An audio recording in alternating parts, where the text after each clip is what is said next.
All right. Good evening, listeners. Welcome to your new favorite Warhammer the Old World podcast, Motley Crude. I'm Kevin. I'm joined by my regular acolytes here.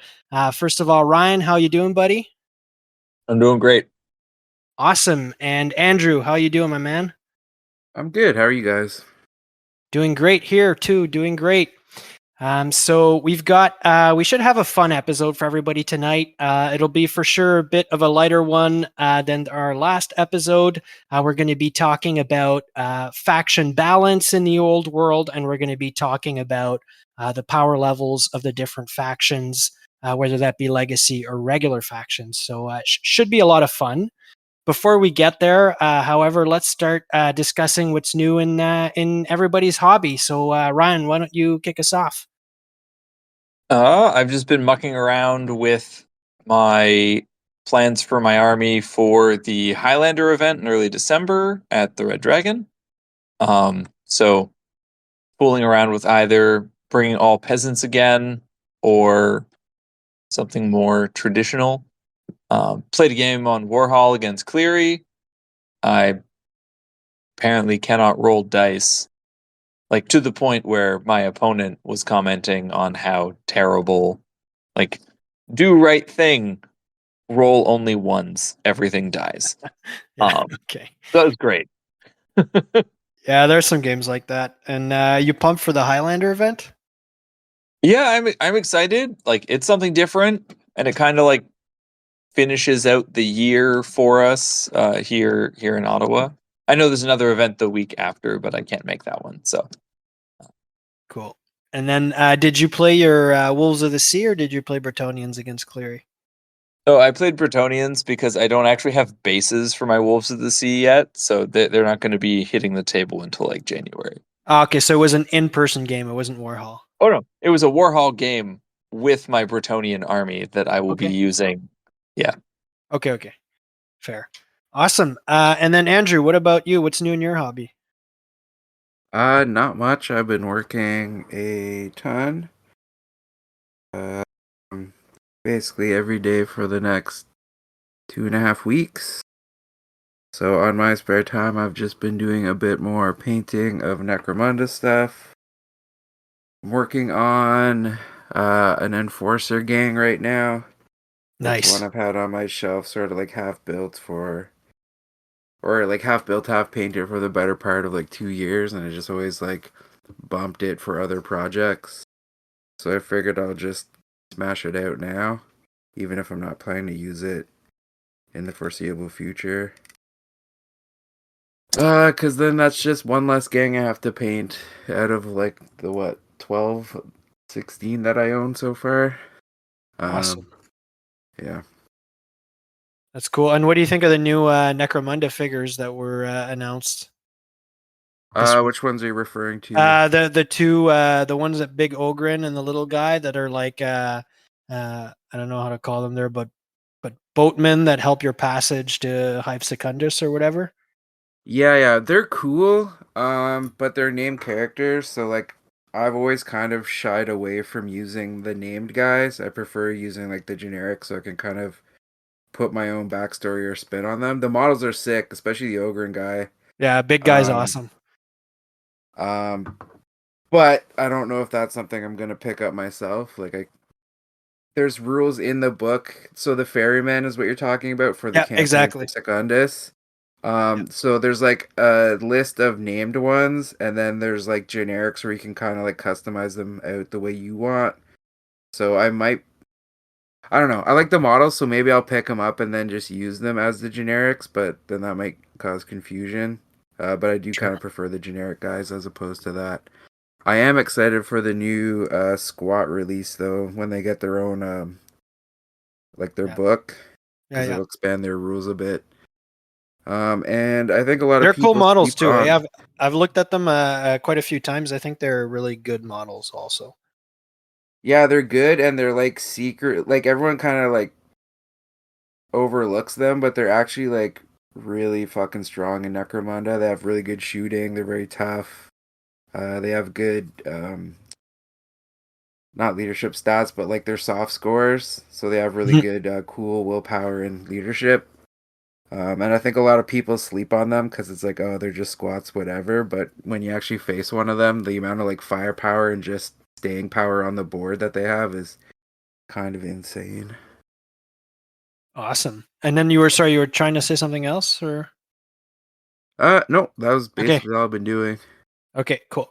On my end, so my painting for my Amazon Warband continues. I've got 10 models done, so I'm almost there. I'm like the last two, three models to do. Pretty happy with how they're turning out. Unfortunately, I had to cancel my opponent had to cancel my Old World Chaos Dwarf Mirror Match game. He couldn't make it, which was unfortunate, but I did get to play 2 games of Mordheim. We had the kickoff for our Mordheim event here locally that Danny is running. It was my first time playing Mordheim ever.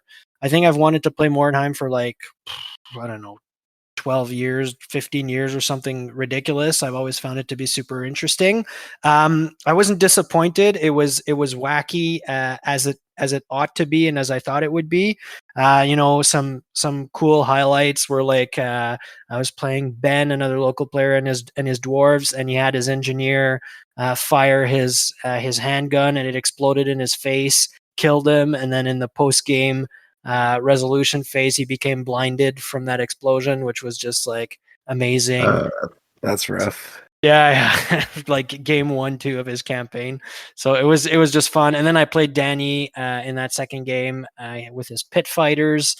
He was using like the Legionary Warband from Warcry as sort of the models. Those models are great. Yeah, that's exactly. awesome. Yeah, it was a fun game, and yeah, he did well, but unfortunately, the Amazons are just amazing. So yeah, it was a good game for sure. So yeah, that's what's new in my hobby. But I really enjoy Mordheim. A really fun game. I'm sold. Like as a kind of second game, just to muck around and see crazy stuff happen. It was a lot of fun. Okay, so moving on, we've got some news to discuss tonight. Actually, we'll have more news in a few days when the Warhammer World preview happens, but we do already have some news to discuss. So first thing we're going to talk about is the have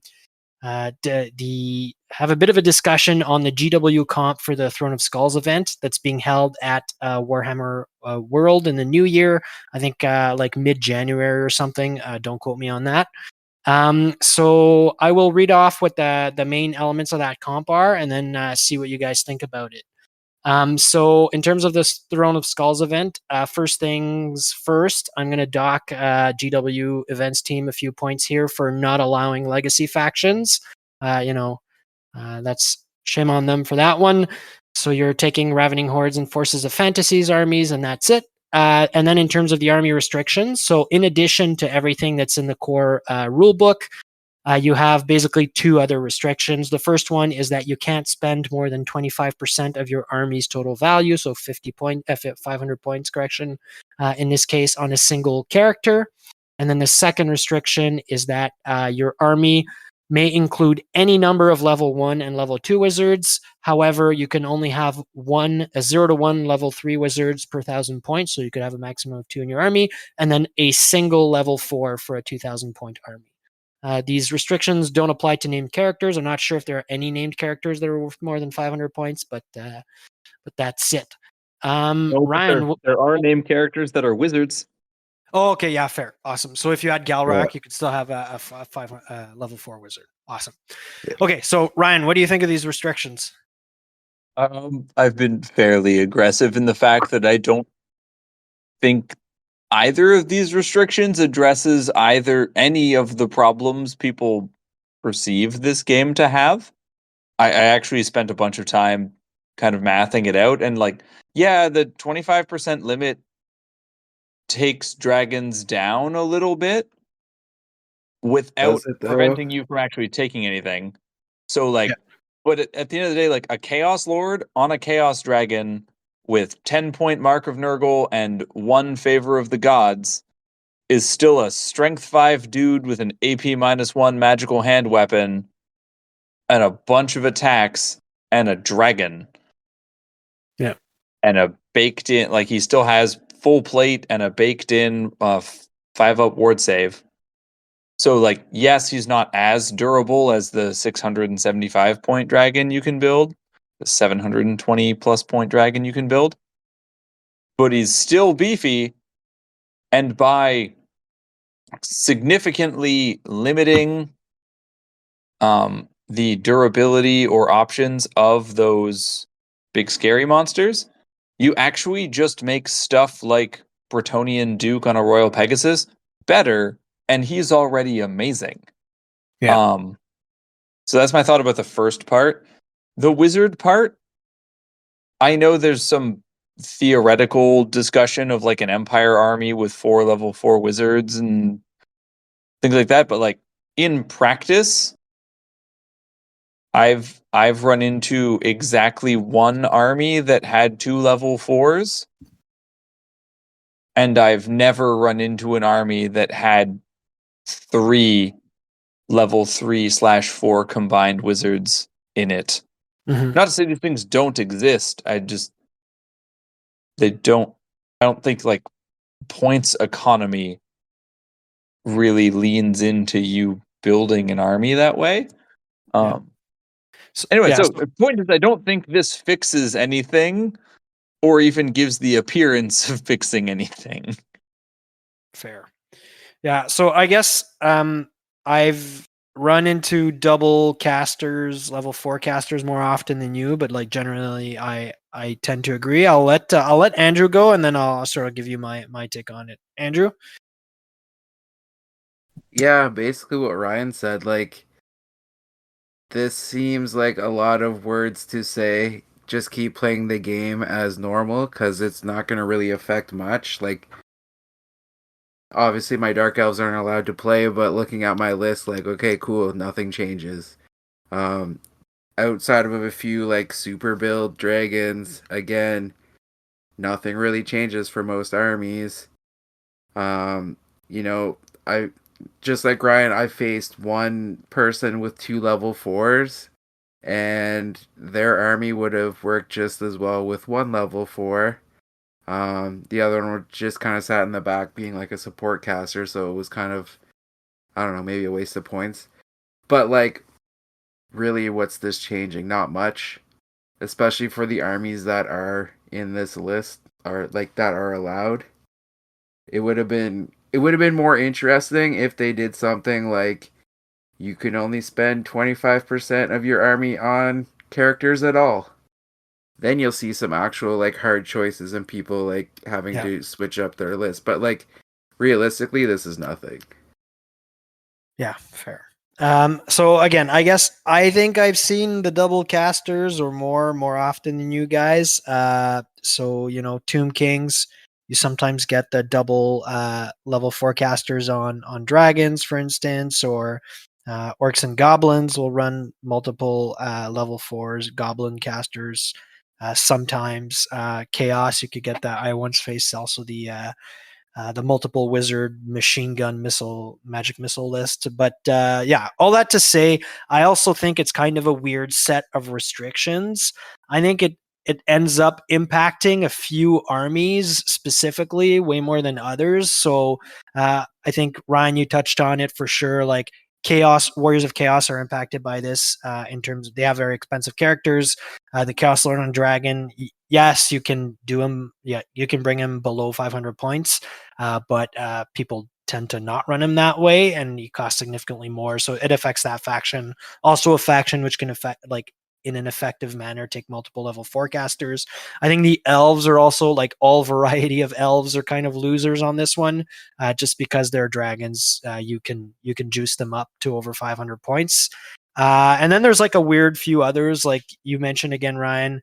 Empire Gunline can do multiple level 4s. I know it's past its heyday probably in terms of a list archetype. However, it's something that's possible. And then I already mentioned orcs and goblins and stuff. So I guess my overall take is I'm not sure why we decided to, or they decided to ping a few specific factions more aggressively than others with this kind of a let's call it a comp. And I think I'm just going to go back to my regular argument that I bring up all the time. why not just address it through points? If we feel that there's an issue with the level 4 upgrade for casters, just increase the price of that upgrade and see what happens, right? Or if there's a problem with or a perceived issue with dragons, unkillable dragon characters, increase the cost of those mounts or make some items not be applicable to monster unit type, and then that should help sort out the issue. So anyways, I think it's like you guys, I think it's not going to amount too much, and then when it does, it applies to some factions way more than others in a weird manner, and I'm not sure I'm sold on it overall. Do you guys think that's this set of restrictions is something that's going to be picked up by events elsewhere?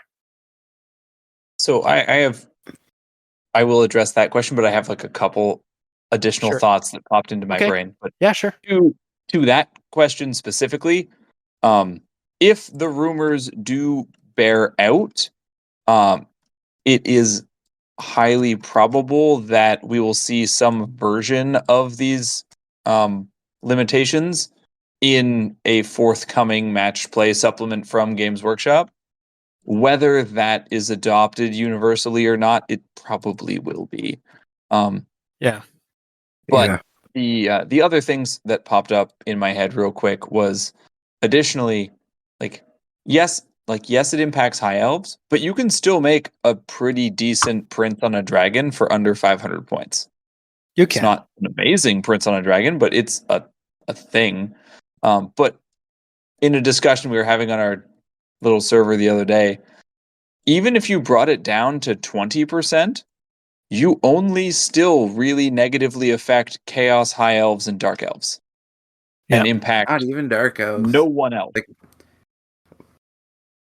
My Dark Elves, dragon in my list clocks in under 500, so it's like, okay. Well, okay. but what I said was even if you dropped it to 20%, Yeah. now you can't take a dragon, but Tomb Kings can still take 2 of them. Yeah, Yeah. exactly.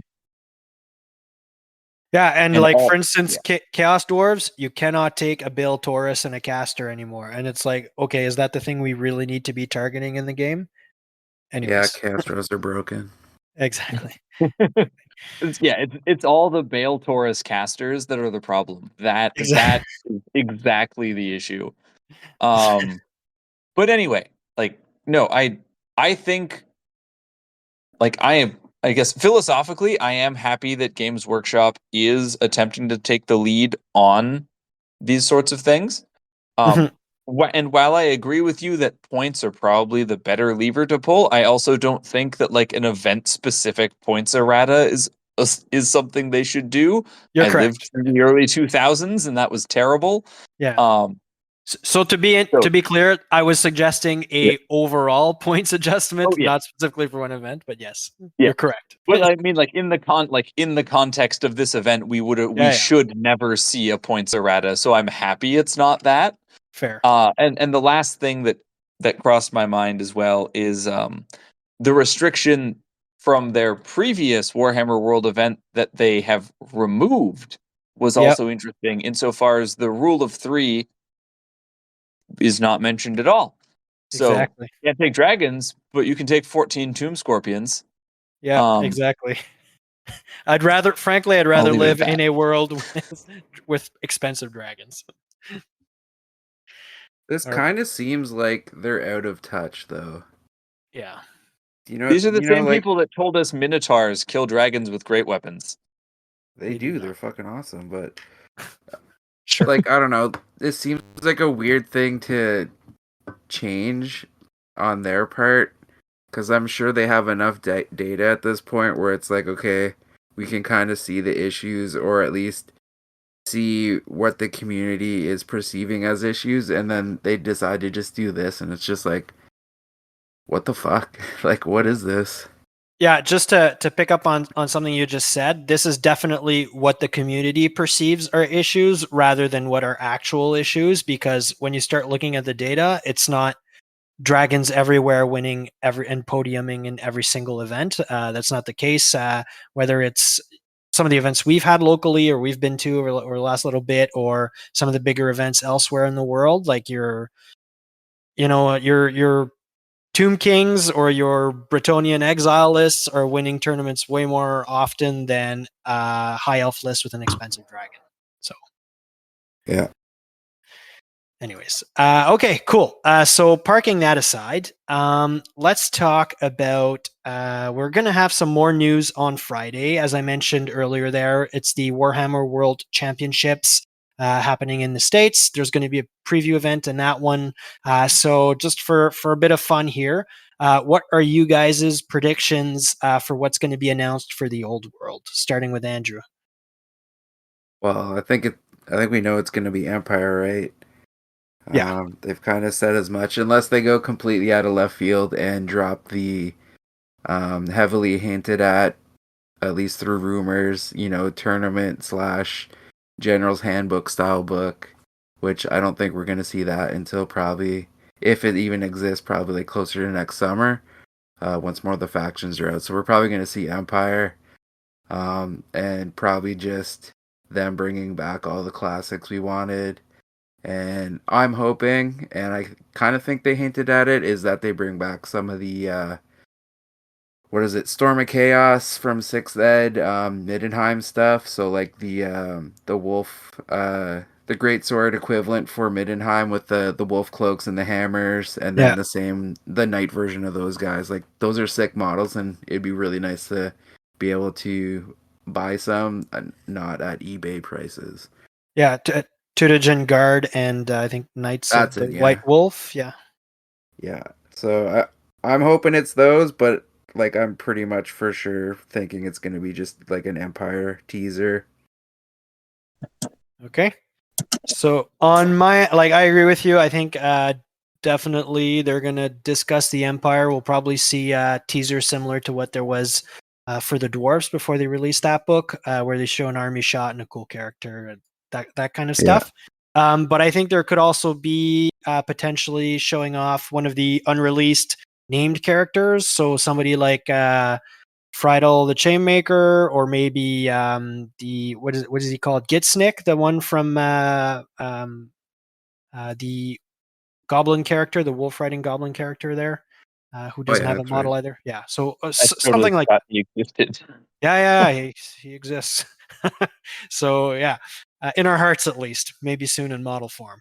So maybe something like that too could be interesting. Ryan, any thoughts that differ on your side? No, I think it's spot on. Like hope it's Frindal plus Empire, and given their last like roadshow thing, I could see them maybe not revealing something but teasing something high elf. So it would be kind of like a combo of things. But no, I think it's probably going to be very Empire centric, and I actually don't think it's going to be the cool stuff. I think it's just going to be the like core Empire stuff that's coming back.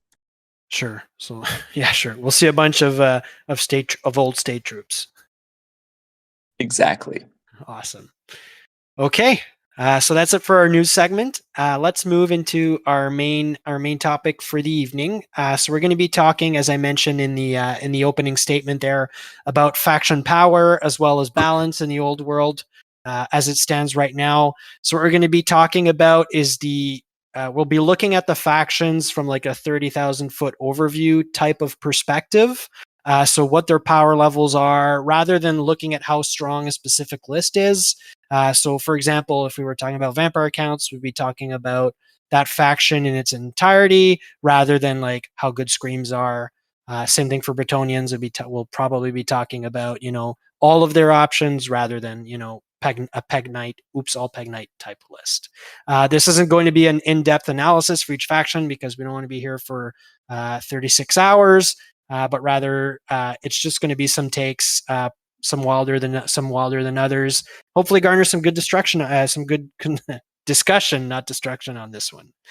So before we kick all this off, I think it's going to be quite relevant for the discussion. Ryan, can you just go through for our audience what the difference is between external and internal faction balance? Absolutely.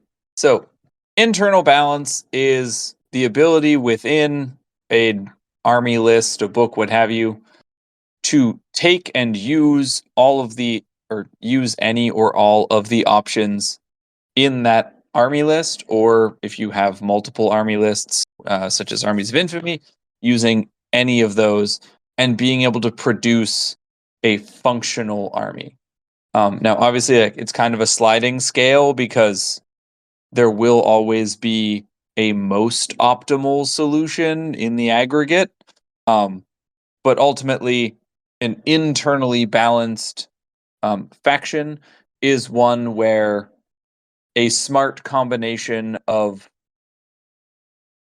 I don't want to say any, but any of the data sheets can produce a viable army that can play the game.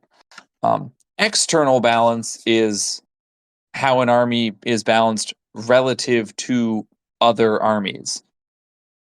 And that is where it gets significantly more complicated, because you're dealing with wildly different variables and how all of those things interact. But basically, your external balance is your, if I have a Bretonnian army and someone else has an Ogre Kingdom's army,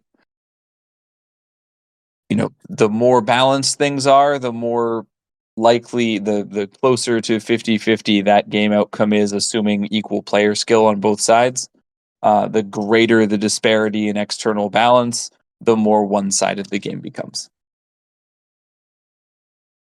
Yep. I think that is absolutely the right definition there. So before we kick this off and dive into the factions in general, let's start with Andrew. What are your thoughts on the overall balance of the game right now, both internal, external? And then, do you think the game is overall balanced, or is it in a bit of a poor state? I flip-flop on this topic almost anytime I think about the game. I think generally it's fairly well balanced with, a few outliers, but I think those are more outlier lists as opposed to the whole army as a whole would be, overly strong. And certain armies play different, so I'm thinking like Undead. Their sort of path to victory is usually very different than other armies. And certain armies may struggle to deal with them, especially with like their recursion and just the way they function on the board. So I'm not sure if that's a balance issue or just because they're kind of playing a different style of game. Maybe other armies struggle to deal with that, or at least adjust their tactics to deal with it. So if I had to, like, on the spot, gun to my head, I'd say the game's probably fairly balanced with a few outliers, possibly. Awesome. Super political answer.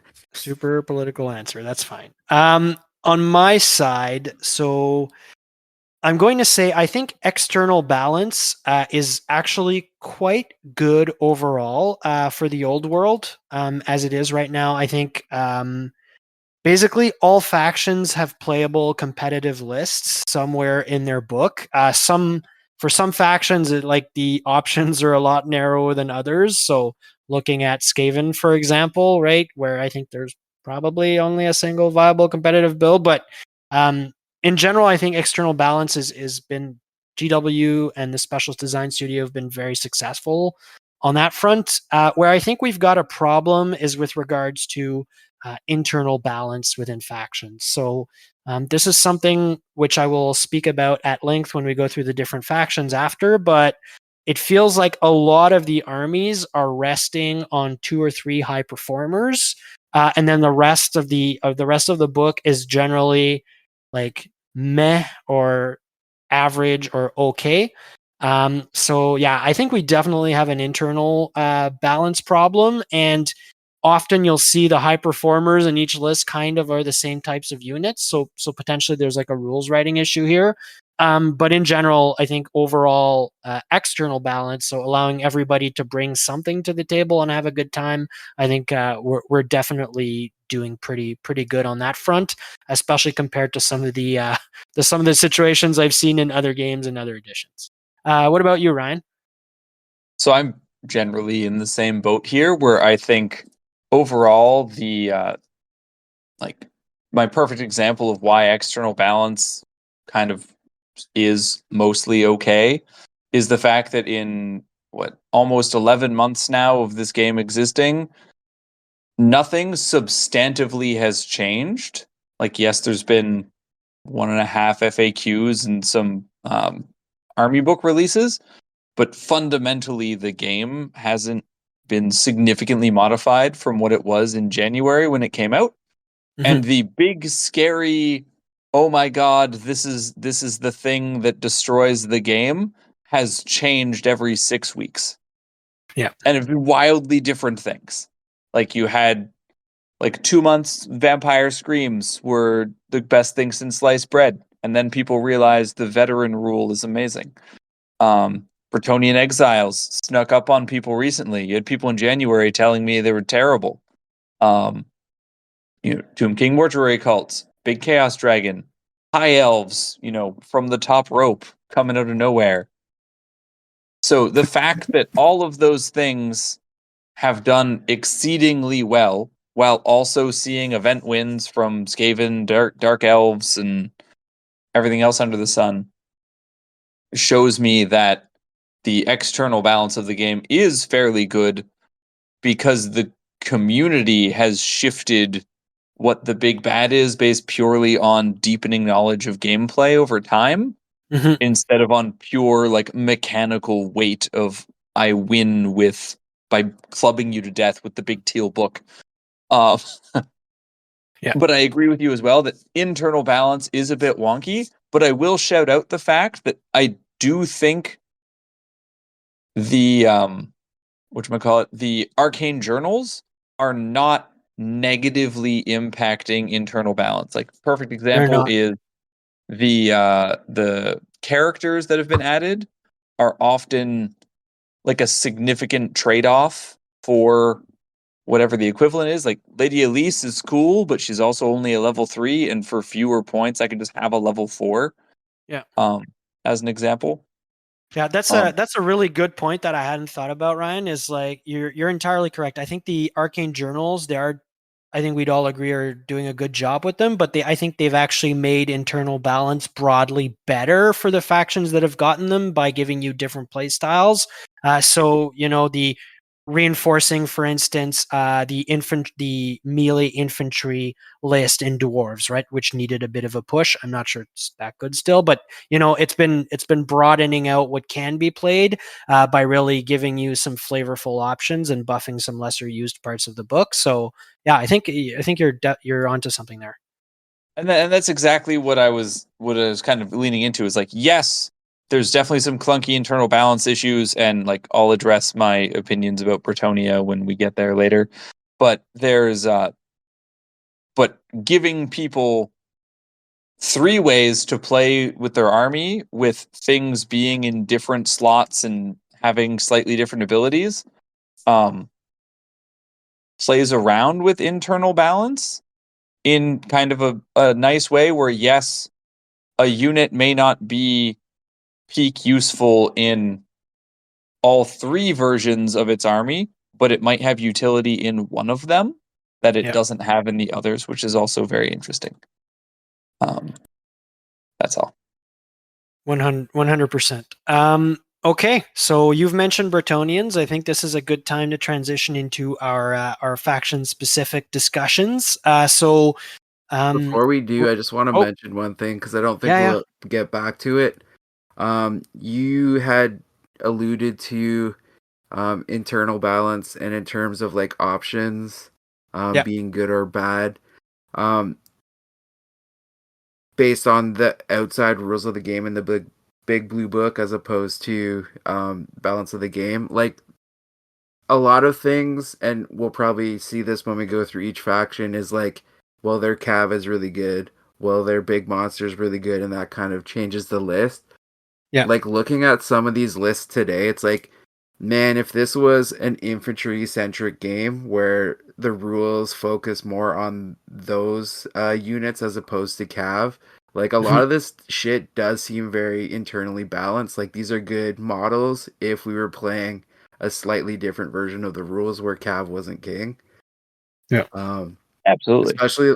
Especially like looking at my Dark Elf list, it's like, oh, executioners are actually pretty badass, but they're gonna die before they can do anything because Cav, because monsters. Like I can go through like so many examples just in the Dark Elf list where it's like these are really good if people were playing like foot units, but no one does because they just don't perform well as they should in the game. No, I agree. I agree with you 100% on that one. Ryan, did that trigger any thoughts on your end, or? Yeah, no, I think that's a very good point. I'm in a weird spot, and this is just being a cavalry guy, but I'm in a weird spot where I think the rules for cavalry adequately like represent what cavalry is supposed to do, and there's just some X factor missing for I guess what I'm saying is any solution to that problem, I think needs to see infantry, like ranked infantry, improved in some way instead of just like diminishing cavalry. But that's kind of a tangent. Yeah, no, I think you're right. I don't think we need to. I personally agree with you that cavalry play well and thematically. We probably just need to adjust things on the infantry side. It shouldn't be a take for like this isn't a zero sum game here. We don't have to take from cavalry to give to infantry. I think we could do a little bit of just upping on the infantry side. Absolutely. Okay. So cool. So let's turn to our faction overviews. Ryan, because this is your army of predilection, I'll give you first go at Bretonnians. So before you kick off, just 3 things to look at. So how do you see them overall in terms of their viability and their faction power? How do you see their balance, both external and internal? And then what are some of the problem or overtuned units you think that need to be adjusted downwards? And then what portions of the book need to be improved to become relevant?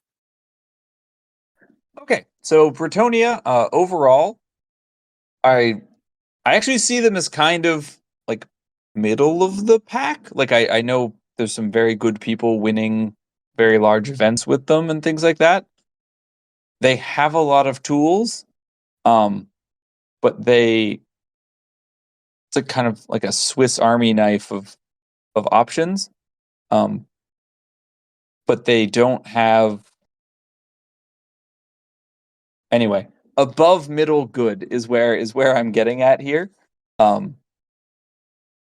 And externally, like I believe that they are balanced externally within the game because there's a lot of things that just trip them up.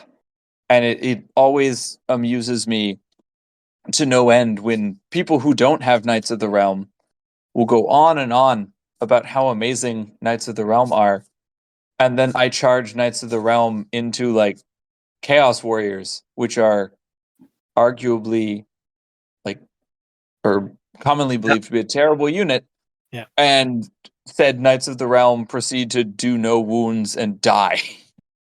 So it's one of those like, yeah, they have a lot of cool stuff and it's strongish. It's also expensive.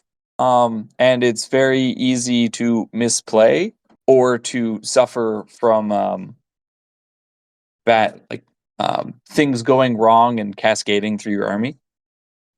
As to internal balance, I actually believe the faction has a significant problem with that, where like I want, and I've deliberately done it out of spite, but I want to bring things that aren't Knights of the Realm or questing knights, or not questing knights, God no, Knights of the Realm or cannons or Pegasus Knights or tooled up characters on flying mounts.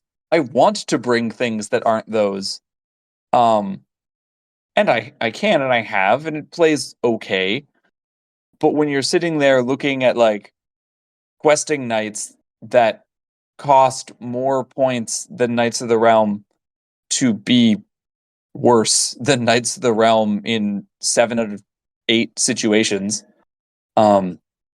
or where you get the same number of attacks for fewer points, by taking a unit of Pegasus Knights over a unit of Questing Knights, or even competing with a unit of Grail Knights for the lady praying inclined out there.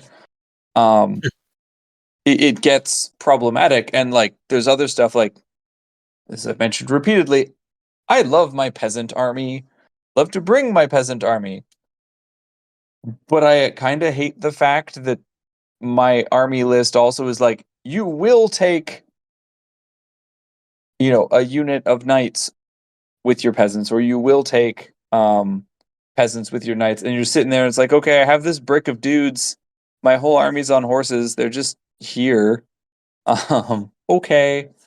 So it has a lot of like options. It has a lot of options.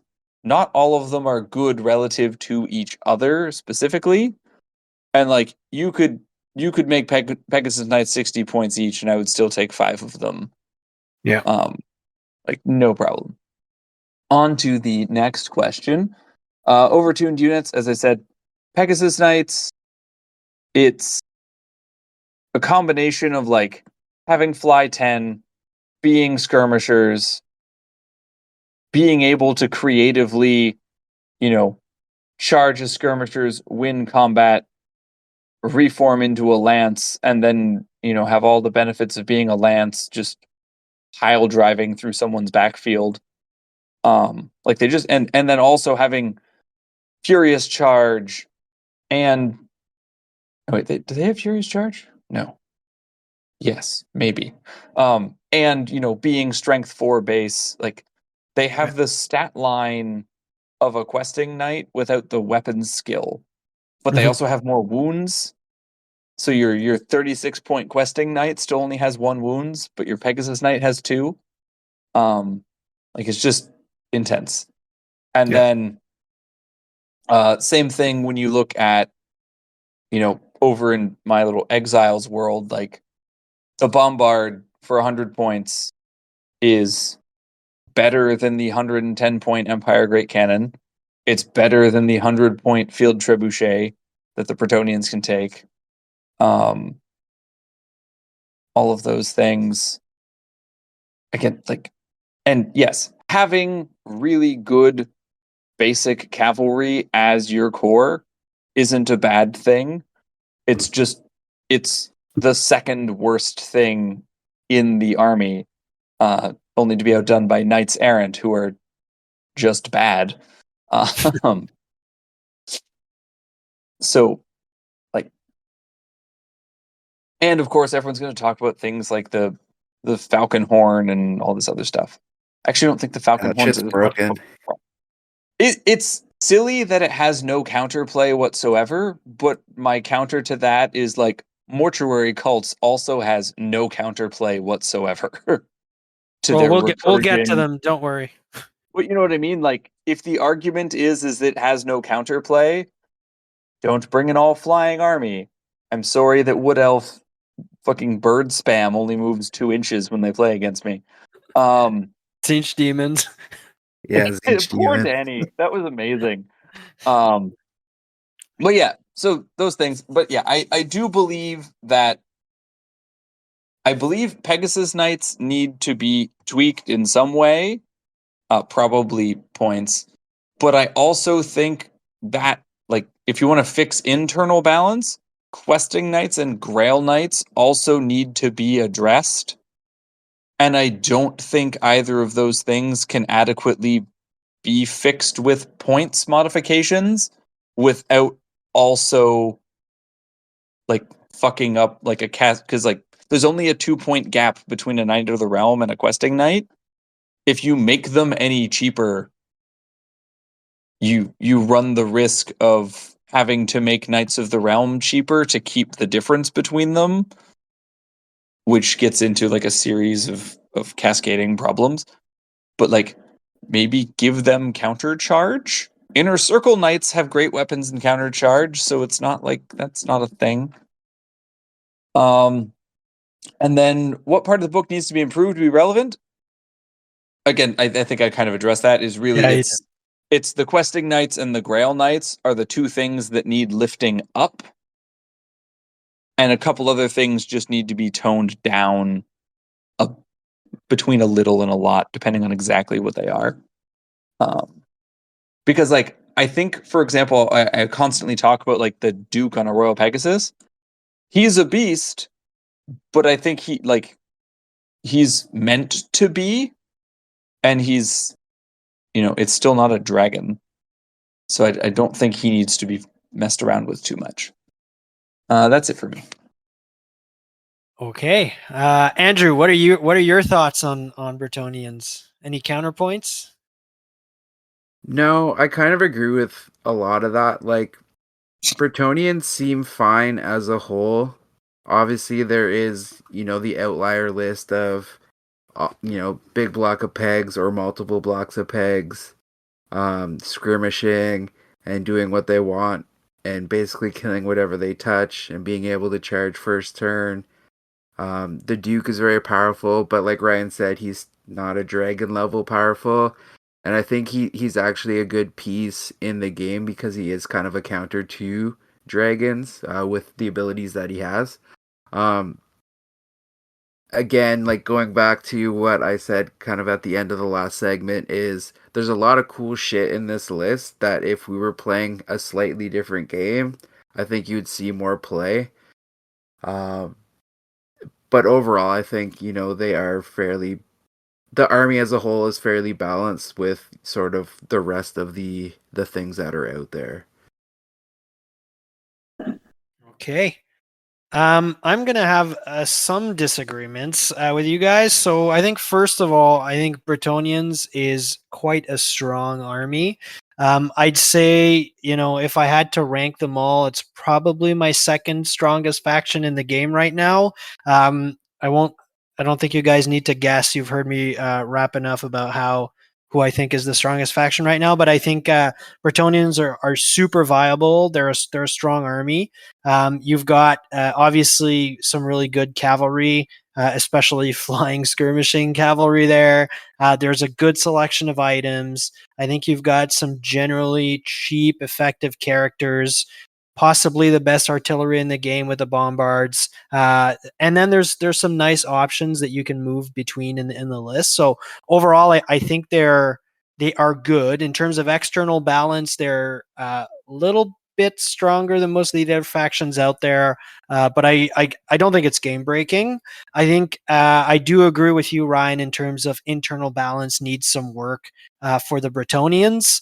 In terms of their faction, their sub factions or their armies of infamy. There, Exiles to me has a lot of play. I think it's probably above it is above the Grand Army in terms of options. Grand Army is also super competitive, playable. Like you'll do very well with the Grand Army. I think the Errantry Crusade falls kind of flat a little bit. It doesn't really have either the awesome thematicness of the Exiles or just the raw killing power of Exiles in the Grand Army. So, so their impetuous is a hell of a drug, as they say.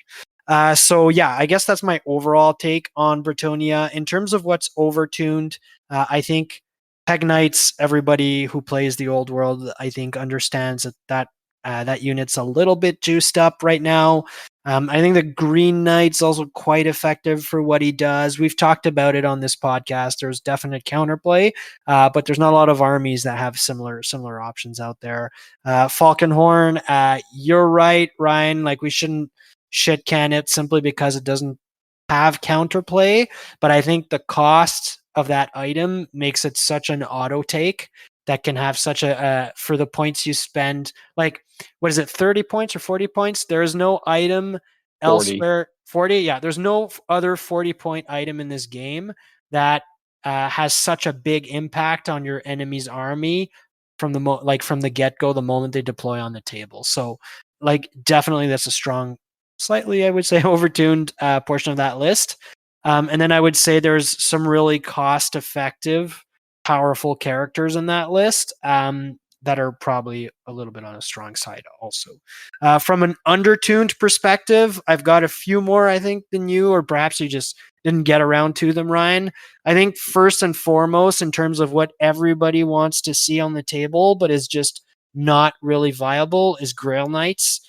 Those guys, they definitely need a little bit of love. Maybe give them a second wound, drop their points if you're not going to, but please do something. Knights Errant and Questing Knights, you talked about them, like they just cannot really compete with the aggressively average Knights of the Realm. They're just not even at that level. And then also because I love the models and I'd love to see them actually played and relevant, Knights of the Realm on foot. Yeah, those things need to be significantly cheaper if we're going to start seeing them. It costs Any, as much as Chaos Warriors. yeah, they're not nearly as good. So yeah, does that? What do you think of that, Ryan? Does that trigger any thoughts or? No, that's you hit all of it, and like I did actually address Grail Knights, but Okay, sorry. then again, I also think like would have been cool to have the option to like make Foot Knights into Foot Grail Knights or something. I don't know, Yeah, but that'd be cool. Yeah. but no, you hit all the stuff. Awesome. Okay, so let's move to our second faction. Let's start with Andrew to discuss the Empire of Man. Yeah, so overall, I kind of see them as a less powerful army. Yeah. Probably closer to, bottom half of middle of the pack, if not lower. They have a lot of cool units, but again, just based on the way the game is, a lot of it's not very viable.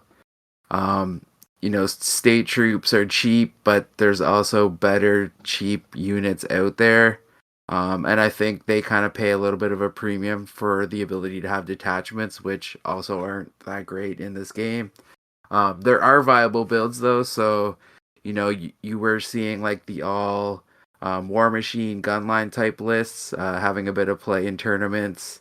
And as well, like all cav, they can do fairly decently, especially if it's supported with like a few great cannons and a steam tank. There is some play there, but again, other armies kind of do the same cav list, but a little bit better. So again, it's kind of like Empire should be sort of like the baseline faction that all others are compared to, at least in my mind, but it seems like they're kind of worse in every way and every sort of list build than every other army that's out there. So yeah, I think they're a little bit lower on the power level there. Yeah, I don't. As in Yeah, terms of yes, go ahead. Sorry. go ahead.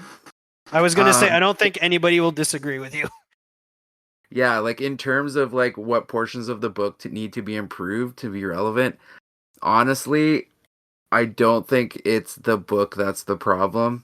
And this is probably going to be a theme with like all my criticisms or like strength ratings of these armies. It's like maybe if we just tweaked how good foot units were, like you'd see a whole different list here. But yeah, like the book, like the list seems fairly internally balanced very well. Like things are pointed appropriately. There's a lot of cheap characters. There's the magic items aren't great, but there's a few cool ones. And I like the way certain characters will add abilities to the unit. So like the witch hunters and the priests and stuff, like that's a cool mechanic, but you just don't see the units that they're buffing being played. So it's like if there was a way to get those into the game, like that'd be really interesting. I think that's kind of my thoughts on Empire. Yeah. Yeah, on my end, I think I generally agree with you, Andrew, there. I think overall the Army's in a bit of a rough spot. It's definitely, I would say, one of the lower ranking in terms of power levels, like a below average faction for sure there in terms of its overall strength. As a result of that, its external balance, I think, is not great. It has a lot of poor matchups. It doesn't have a lot of tools in the toolbox, comparatively speaking, always. So there's that. And then internal balance, I also think is not great, but kind of, as you mentioned, Andrew, there, kind of for the wrong reasons, because not because there's some auto takes, but because there's no real standouts that you like not a lot of armies are jealous of the units that are in the Empire book right now. So like there's a bit of work to be done for sure. I think like in terms of viable builds, you get a little bit shoehorned into a gunline build with the Empire, which is, I understand, not how most people want to play Empire. So that's unfortunate for sure. I think you've got like cheap wizards, which is great, unless you're playing with the Throne of Skulls comp. Sucks to be you Empire players. Like you've got some generally effective war machines. I would say above average war machines as far as the game goes, with like the Hellblaster volley gun being kind of a standout for me. Steam Tank being definitely playable and decent. But then what? Like Demigryphs are great, but they don't make an army on their own, and they're not Peg Knight great. So yeah, so I guess it's a bit of a rough go from there, right? I guess the other option after your gunline build is a generally worse Bretonnian cavalry list. Like Empire Knights are not near anywhere of the options that you get on the Bretonnian side, so that's kind of unfortunate. And then let's not even talk about an infantry list on the Empire side. There's nothing really to write home about on that front. I also think their items are kind of below average. There's not a lot of standout cool stuff in there. And then in terms of what needs to be toned down, frankly, not much. Perhaps taken in a vacuum, Demigryph Knights are a little bit like quite cost effective for what they bring to the table, but unless we get to work on fixing up the faction shortly, I wouldn't suggest touching them at this point. And then in terms of improvement, I would say most of the faction, like the whole infantry wing, needs a glow up for sure. Even in the context of how infantry plays in the old world right now, I think the cavalry is aside, Demigryphs aside, is substandard again, as we've discussed. Like I think everybody would be happier with Knights of the Realm or even like Boar Boys or something rather than Empire Knights. So there is that. So I guess most of it kind of needs some love.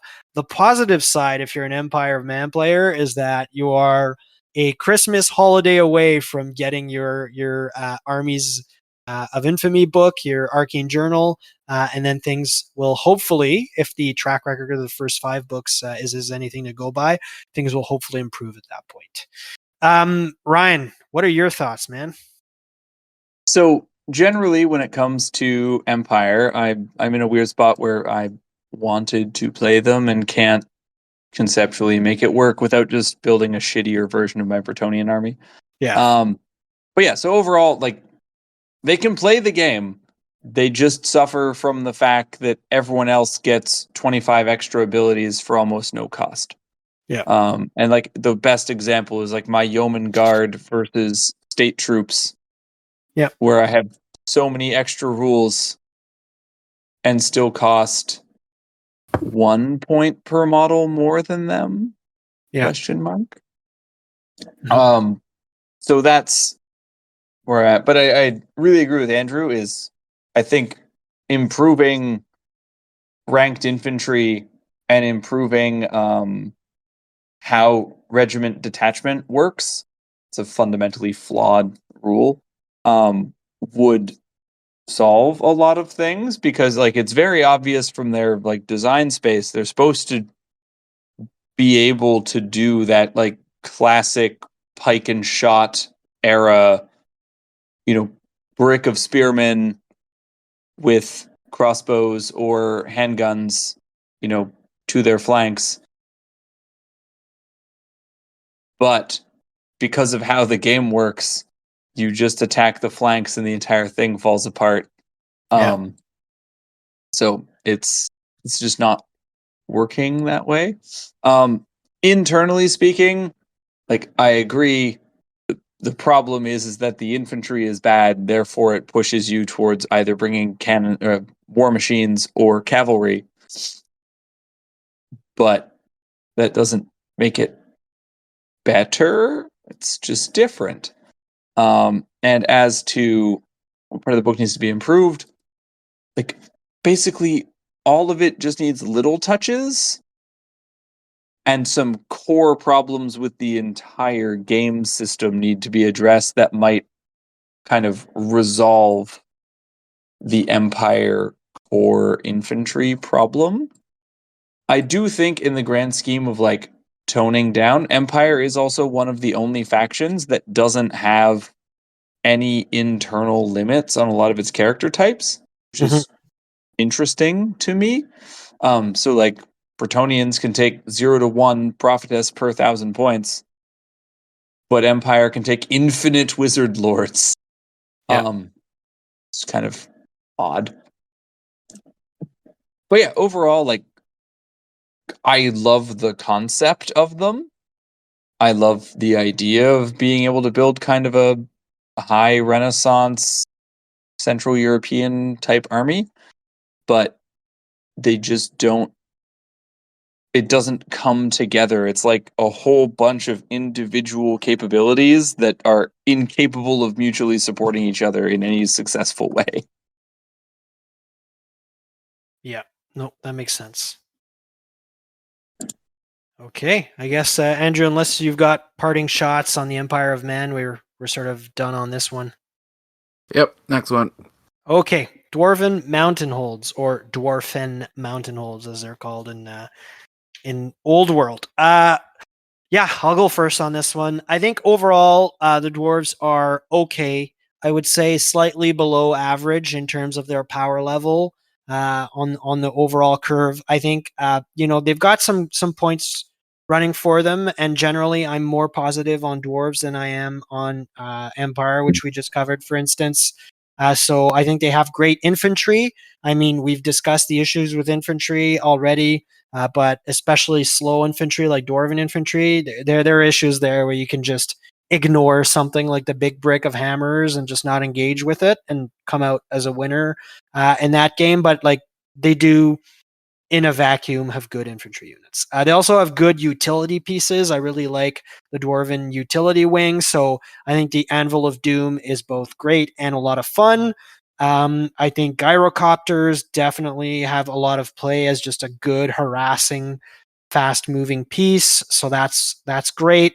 I love. I think they've got good characters. Also, I love the Build-A-Bear ability on to work with runes there and do what you want with them. That's also definitely a plus in my book when it comes to that faction. They've got good ranged infantry. I think we've all played against Rangers and Iron Drakes, which are I think two, I would say, and they're in differing roles, but two of the better ranged units in the game for sure. So with all that being said, I think external balance is generally good on the faction. At its core, dwarves is always going to be a hard one to balance because they're not playing in all phases of the game. So like their magic is yeah, sure, you have the anvil there, but they don't really play in the magic phase and they don't have the mobility that other factions have, generally speaking. So it's a hard one to balance. But despite that, I think GW has given them some play and some tools for sure. In terms of internal balance, I also think it's generally pretty good. Especially when it comes to their three like sub factions, the two armies of infamy and the Grand Army. I think all three have play. We've seen royal clans, I think, be more popular than the Expeditionary Engineer Guild or whatever it's called, or Expeditionary Force. But I think I've played against all three varieties of dwarves. And they're all viable and fun to play. So definitely, I think internal balance is better with dwarves than it is for some of the other factions. That may be because they don't have the tools that are often sort of breaking the internal balance, like the big monsters and the cavalry, the heavy cav units. So maybe that's the reason. But I like their internal balance. I said 3 builds, but it's 3.5 builds. Like as Ryan understood firsthand at SBOT Toronto, the Slayer build also apparently has some play. So generally good on that front for the dwarves. In terms of things that are probably a little bit too effective, so having played a lot into Iron Drakes, I think those guys are definitely too cost effective. I mean, for the price of a bolt thrower, you're getting so much more in terms of offensive output from those 4 regular guns and then the Trollhammer torpedo. So with no misfires, I know bolt throwers don't have misfires there, but like they're just, I think, generally a really, really good unit that probably could do with a bit of a points increase. Also, in terms of things that probably need to be given a little bit of love to be more competitive, I would say some of the war machines are just meh. Like the fact that the cannons are some of the worst cannons out there isn't great for dwarves. They probably need a little bit of love. Longbeards, I would say, probably also need some love because they kind of fall in a weird spot where they're just not as cheap as the warriors, which are already pretty good, and then definitely not as effective as your iron breakers or your hammers. So there's that. Yeah, I guess that's my take on dwarves. What do you think, Andrew? I think you nailed most of my thoughts. Like they're kind of in the same place as Empire in terms of like I think overall strength, maybe a little bit higher, just because they at least have their own sort of unique flair to the game. Very tough. Unfortunately, this game is favoring Cav, and they don't have something that could easily catch or lock those units down. So against more Cav centric lists, they're not going to be able to pick the matchups they want. And so their big scary units are just either going to be avoided or tar pitted down, or just redirected away, where the cav of the enemy force is just going to be able to pick the units that they want to kill and win through that. So I think they do struggle. I think the new book was a good breath of life into the army, though. The new options they got in terms of the 2 book specific lists helped out them be a little bit more viable on the board, especially with the introduction of like Bugman's Cart, which helps alleviate some of the problems with their movement. Again, though, like they're an infantry army in a cavalry game right now, and I think they struggle because of that. Yeah, absolutely. What about you, Ryan, on the dwarves? I think both of you covered a lot of it, and Andrew's points are spot on, which is that like dwarves are an anvil that you can just avoid decisively engaging. Yeah. And it doesn't help them. Like, and that's where like I'm not going to go down the rabbit hole that certain other commenters have gone to, where there's the implication that infantry need to be able to do un-infantry like things, in order to fix them. But I definitely think the dwarves suffer from the inability to like catch and like fix and destroy their enemy. And I actually don't know exactly what helps address that. But internally, every time I've tried to make a dwarf list, like everything just looks like a slightly more expensive dwarf warrior, or like one of the 2 questions is why not more Iron Drakes? And why am I taking this unit over just throwing a whole bunch of buffs and characters into a regular like unit of dwarves? And I don't know what really addresses that, because all of their units are basically just dwarf with different objects to beat you with. Yeah.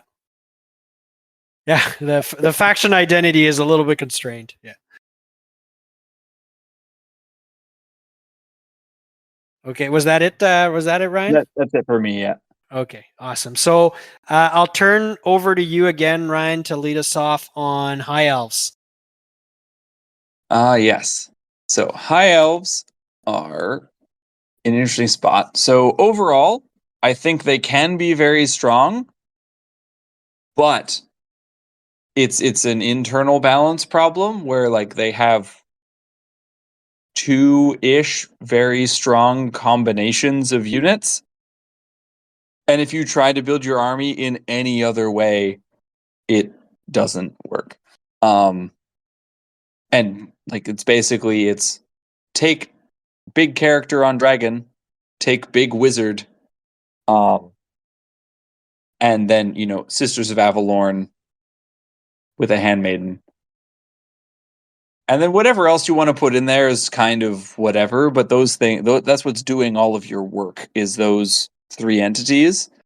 And so, they can be very strong, but at the same time, you can get the guy that shows up with like a really thematic, almost empire looking high elf army with spearmen, with archer detachments. Again, the army I want to build, and then it like folds like a chair when you look at it, because those things are not set up to play the game, as Andrew keeps going back to, is infantry in the cavalry game is not quite well. So I'm hoping that maybe their Arcane Journal throws out some options that, give them some different play that they can mess around with. None of their cavalry having countercharge other than Dragon Princes, an interesting detriment to them. But at the same time, their initiative's very high, so that's a thing. But yeah, so externally, again, I rate them around where Bretonnia is, like either the bottom edge of the top tier of the game or the top tier of the middle bracket.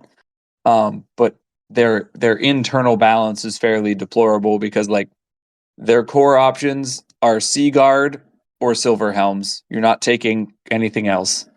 Your character's gonna be a wizard, gonna be a handmaiden, gonna be a noble or a prince on a dragon.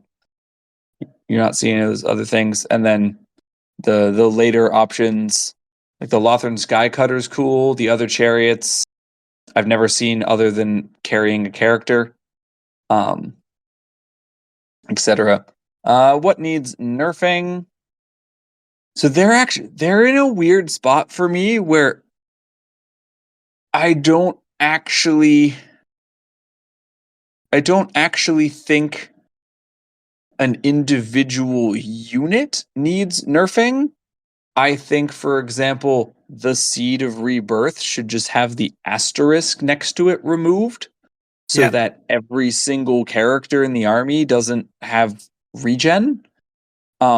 Like it's more their like enablers, the magic items, some of the magic that's a bit messy to me, instead of the units themselves.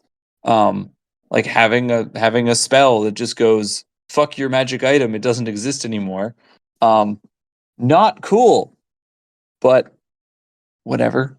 So it's, and things that I think need to be improved to be relevant is, I think the spearmen and the archers need to be tweaked in some way. And this goes back to my critique of the regimental rule in general.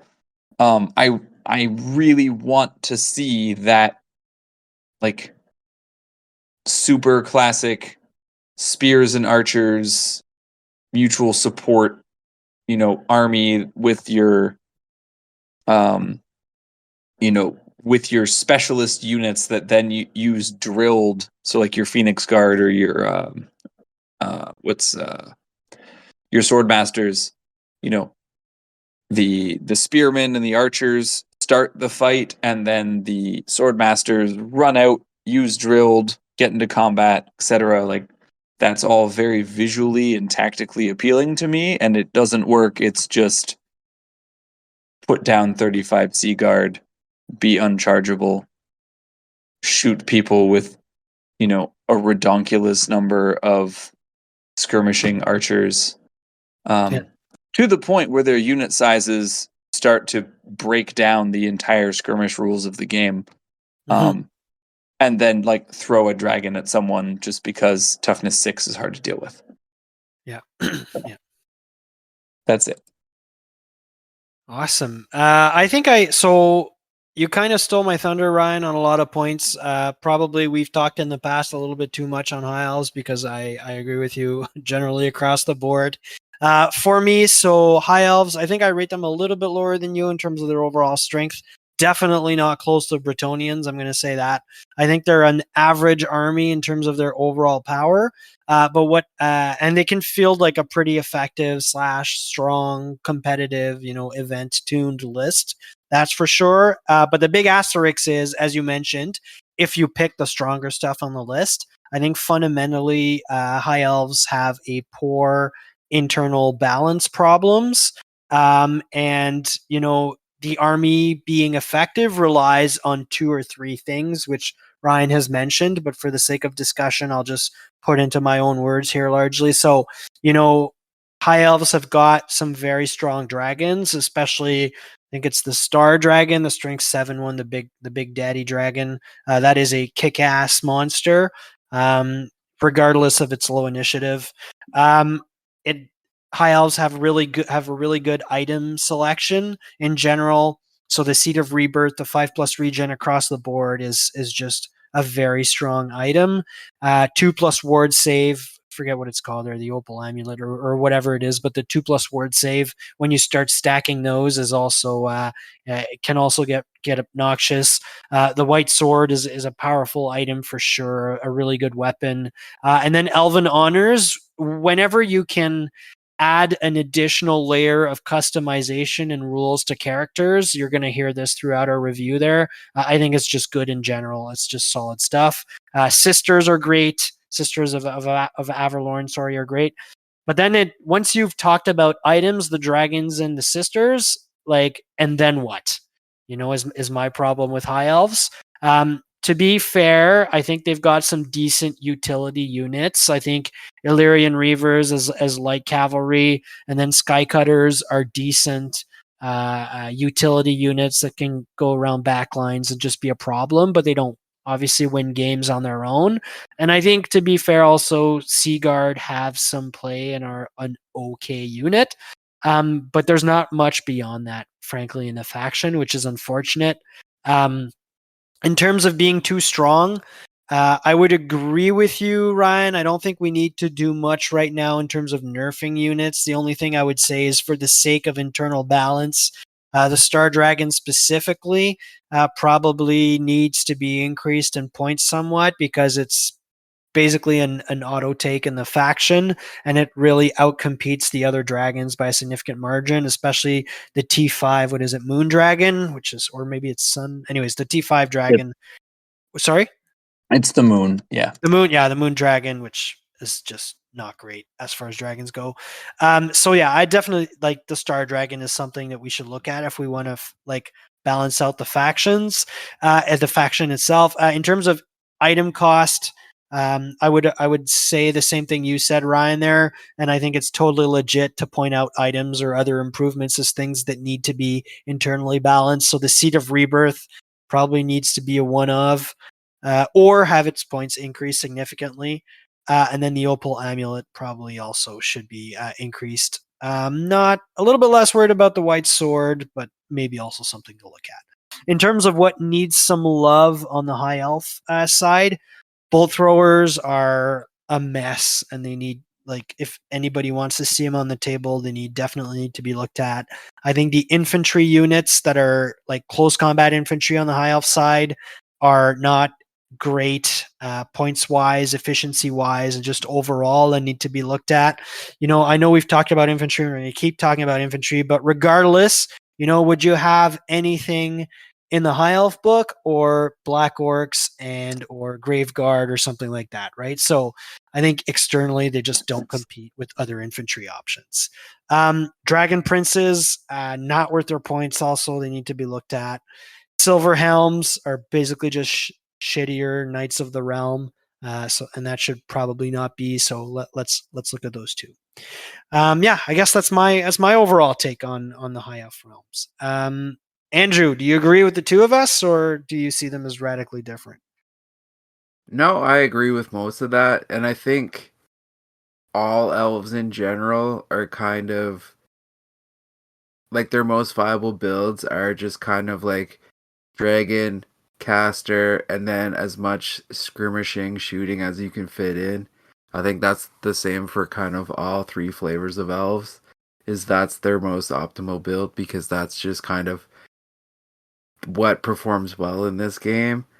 In terms of like what I think could be improved overall, maybe just a flat points drop across their non-dragon character and sisters unit. So um, drop the points a bit on the dragon princes, on all their foot troops, on their silver helms, and maybe you might see more play from them just because they're a little bit more cost effective. But I think because they're elves, they like everything in the book kind of pays the elf tax for the stat line that they have and the special rules associated with that.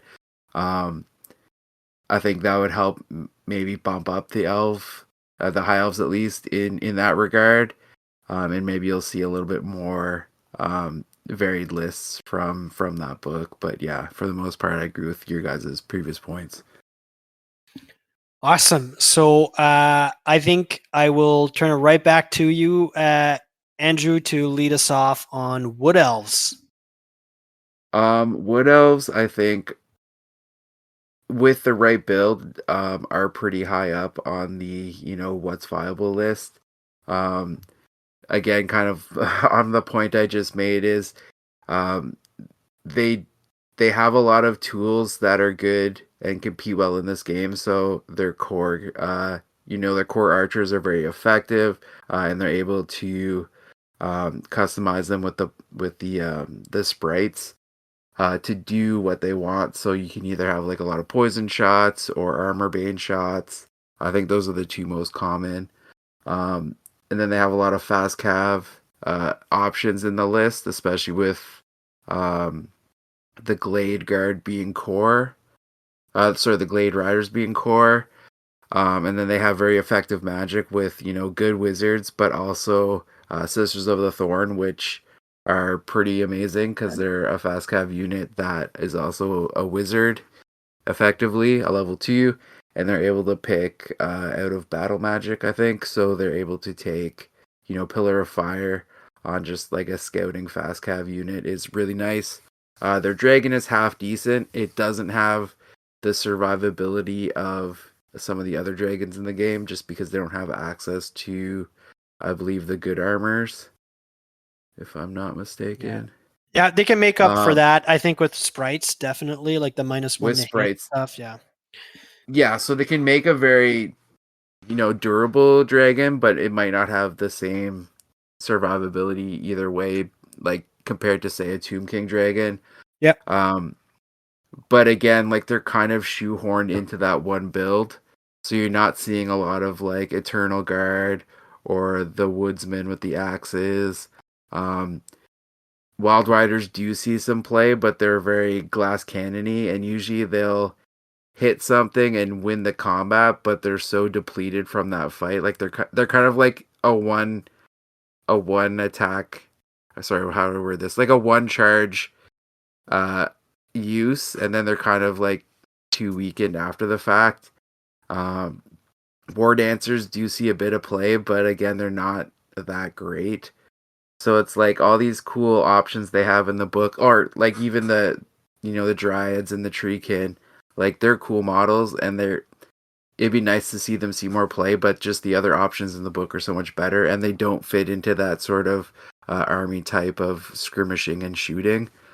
So they don't fit in to that the way the list wants to play due to the rules of the game. So yeah, that's kind of my overall thoughts on them. And if you wanted to change something, again, I think just finding ways to make more of the infantry options more viable, I think would go a long way to sort of fix a lot of the internal balance of this list. Awesome. Ryan, what are your thoughts on Wood Elves? Do you mainly agree with Andrew there? Principally, yes, a lot of that. I do think that there's a second archetype to Wood Elves. That's a more defensive army that people haven't tried exploring yet. And this is kind of a weird philosophical tangent I had, but it's an army I want to start mucking around with on Warhol because I do not have the ability to build another army right now. But basically, between the ability to bring your own forest, the fact that there's almost always going to be some amount of line of sight blocking terrain near your deployment zone with how everything's settled, and tree singing, you may be able to actually make things like Eternal Guard and Deepwood Scouts a little bit more useful by forcing your opponent to have to come to you and fight if they want to get any result other than a draw out of the game. But like that's a very different way to play that I don't think a lot of people are used to or expecting at this moment.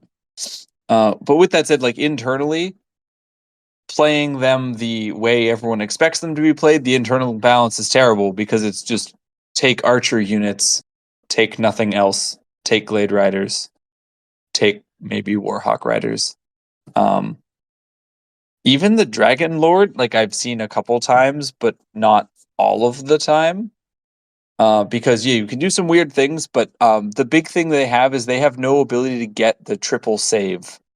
So their dragon still has full plate. You could throw a Talisman of Protection on it, but the best other defensive buff you can throw on it off the top of my head is either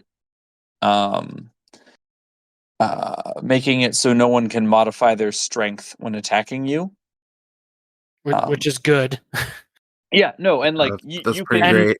That's pretty great. And the -1 to hit from the sprites, as well as the reduced weapon strength, weapon skill from the sprites, like you can make a good, only in close combat, tanky dragon. Only, but the reduced weapon skill is also in a challenge, so it's like you're really good against one guy.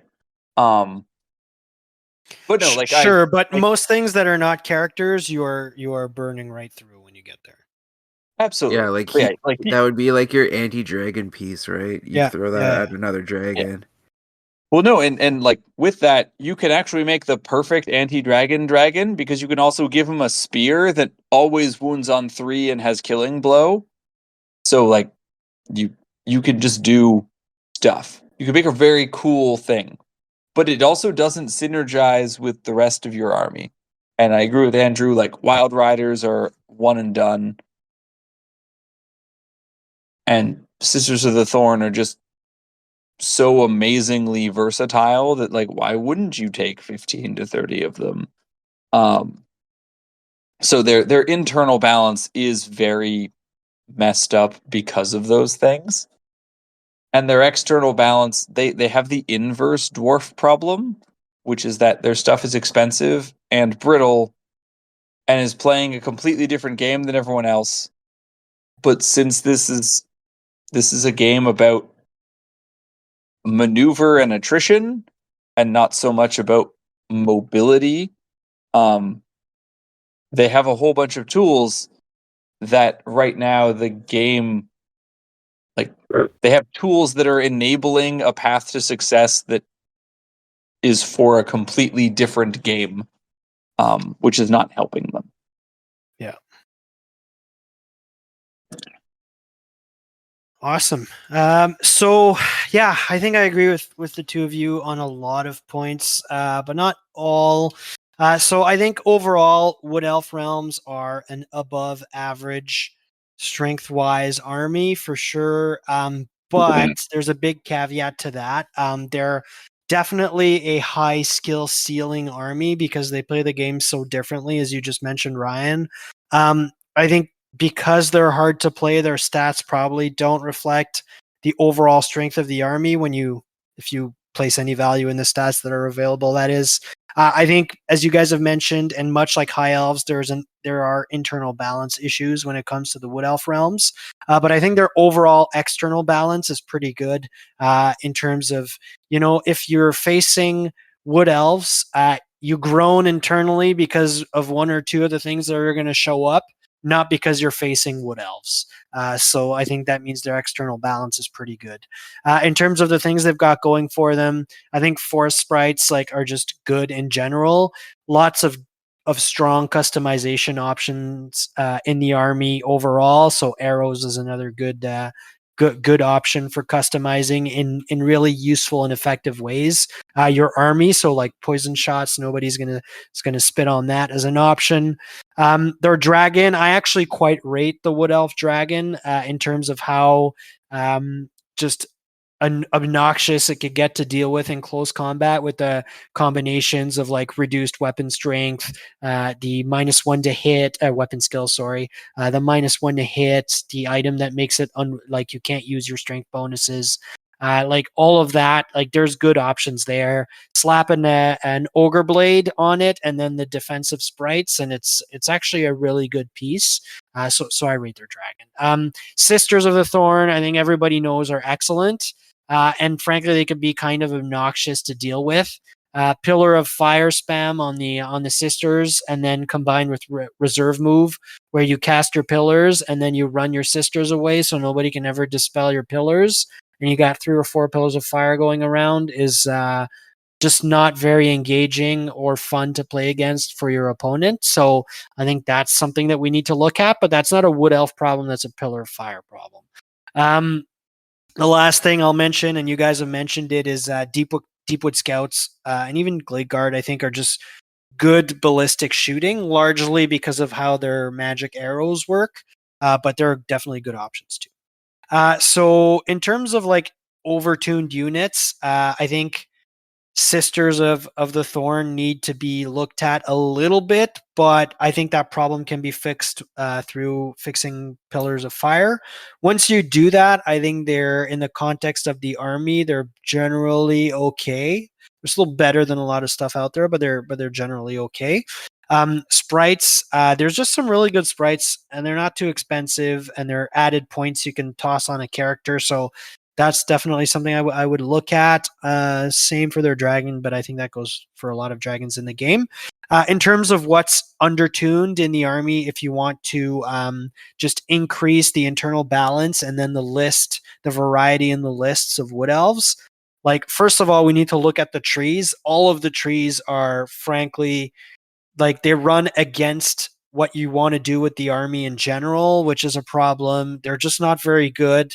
I mean, whether it's the 3 varieties of trees actually are just not very good. Bird riders probably need some love. All of the infantry, so like Eternal Guard or whatever, are just frankly garbage. So yeah, I think they need some love. They have some all right utility units. So some all right light calves, the Eagles are decent, but beyond that, I think internal balance in general is problematic in that faction. Any last minute thoughts on Wood Elves? No. All right. Let's move on to Orcs and Goblins. I'm going to kick this one off. So I think generally it's quite positive. I'm quite positive overall when it comes to Orcs and Goblins. So I think they're a thematic army. They're a fun army to play. They're a fun army to play against. They're a well-balanced army externally. Sorry, they're I would say, an average power level army as it stands right now. You can build some really strong competitive lists out of them, but like a lot of our factions, they suffer from some internal balancing issues for sure. So I would say, on the good side, there's some really effective characters in the Orcs and Goblin roster. The Black Orcs are just really, really strong. The Black Orc on Wyvern especially, and even the Chariot, and even just the Boar, like just Black Orc war bosses and big bosses are very, very good characters. They have really, I think, solid level forecasters. Orcs and Goblins have access to a lot of good lores. Their faction lores are also really excellent. So they've got that working for them. And then they have options in pretty much every category, which is not something that all armies can say. So for instance, you actually have good infantry in Orcs and Goblins that you want to take. So Black Orcs are really solid as far as infantry goes. Night Goblins, especially with the Fanatics, I don't think those are as problematic as we thought they were at the start of the edition. But Night Goblins with the Fanatics are just a good unit that you want to take. They have good cavalry also. Boar Boys, I think, are excellent heavy cav. Arguably some of the better heavy cav in the game. Actually, they have really good options for war machines. I really, really rate the Doom Diver with the ability to move around your impact point. There is probably one of the better stone thrower type machines in the game. So I definitely rate that.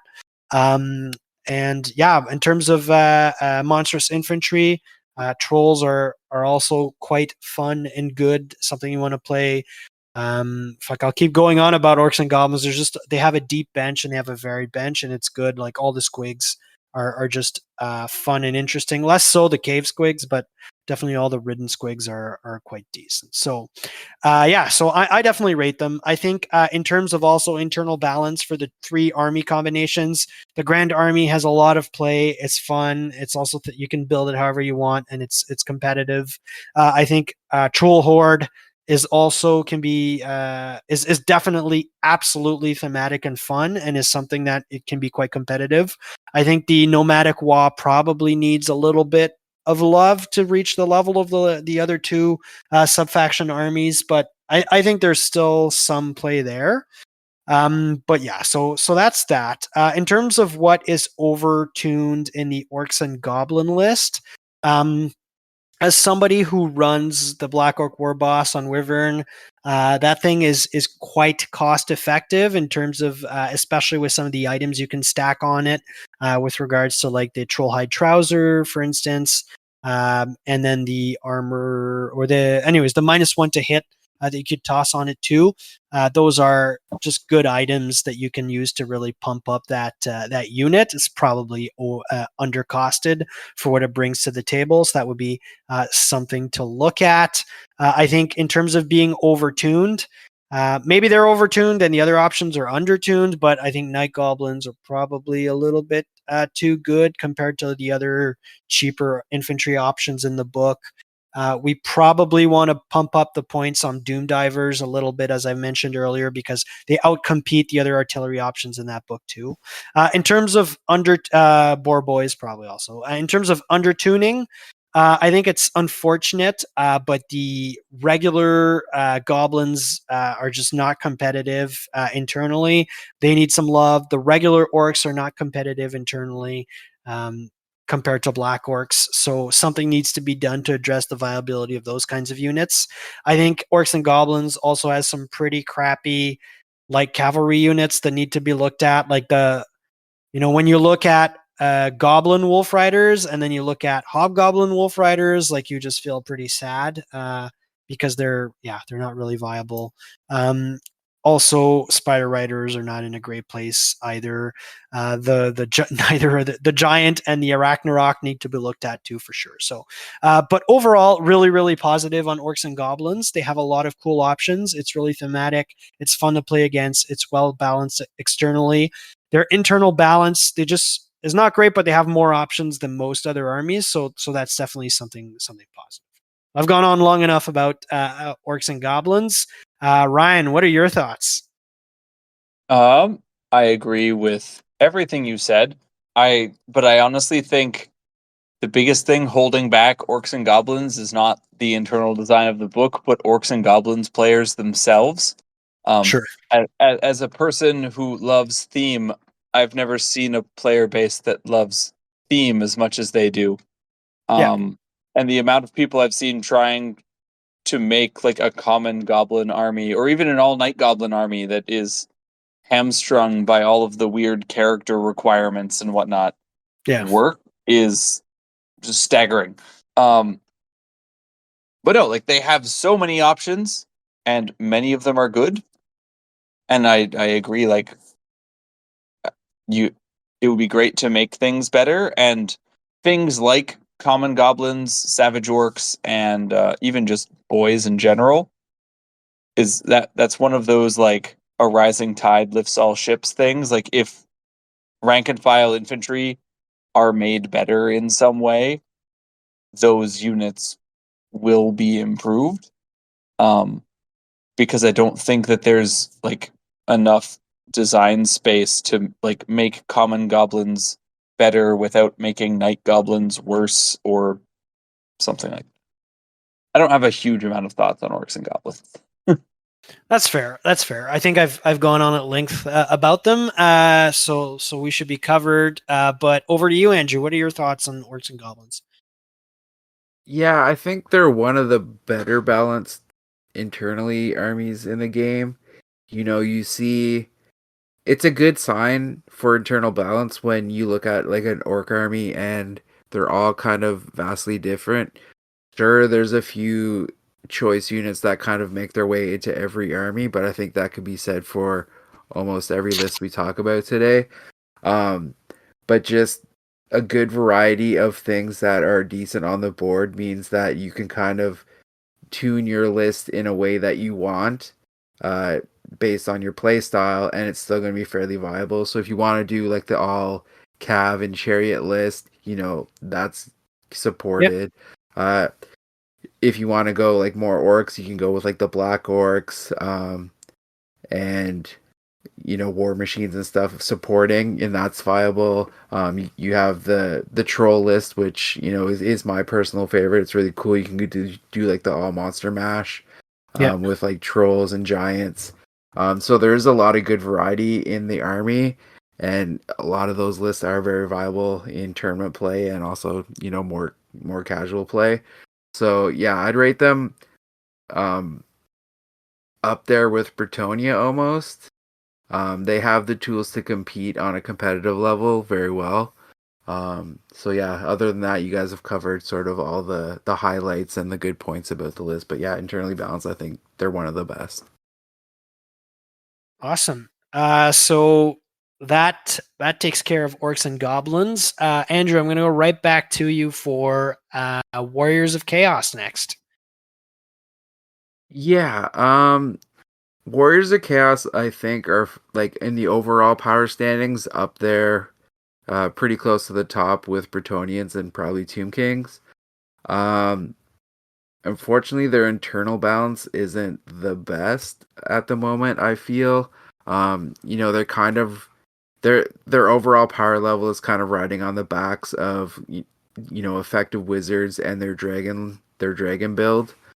And then kind of whatever filler you want. So I think the more common one would be taking some chosen knights, and then filling the rest with like skirmishing, uh, marauder horsemen, and maybe some dogs. Um, Unfortunately, their one cool war machine got a huge nerf this edition and isn't playable at all, which is the Hell Cannon, which was one of my personal favorite units back in 8th. And then their foot choices, you're forced to take, I think one unit of warriors on foot, and they're just not great from what they used to be. Again, because this is not an infantry centric game. Chosen on foot are really a step up from the warriors, but again, they're just not as effective as like the chosen on horseback, which is unfortunate.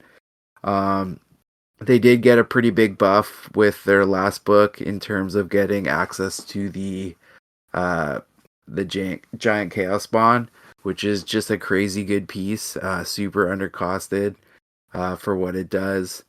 And I think they're one of the few armies in the game that can do a triple dragon list, if not the only one, unless you're buying like super cheap moon dragons. But why the hell would you ever do that? That would be a terrible list. Yes, That'd be a terrible list. All sun There- dragons, yeah, impetuous dragons. yeah. That'd be fucking brutal. So yeah, I think they're in a good place, but again, it's because of like one specific or one build that has maybe a few different offshoots of it, but it's basically the same thing. And then there are two arcane journal lists. One of them is just a worse version of the main list, which is the all cav list, which is unfortunate because that was the one list I was kind of excited to see what they did with.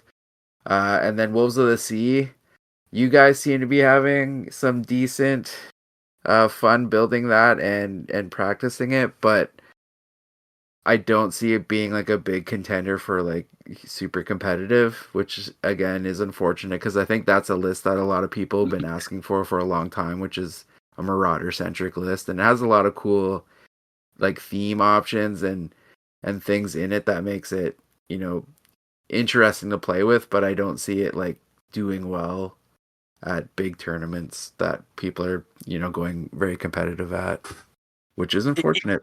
Even after they came in second at SBOT Toronto? It was Wolves of the Sea in name only. Okay. Yeah. Okay. Well, I don't according to you, I disagree, but yes. Okay. Yeah, Awesome. that's kind of my overall thoughts on them. Okay. So I don't disagree with you, Andrew, actually. So I think overall, Warriors of Chaos are a really strong faction. I think I would rate them as the third strongest after Bretonians and, drum roll, secret faction will reveal later, in first place.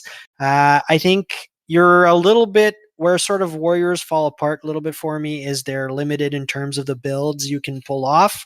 So I think most varieties of successful Warriors of Chaos armies are going to be some combination of units that gives you an aggressive threat overload list.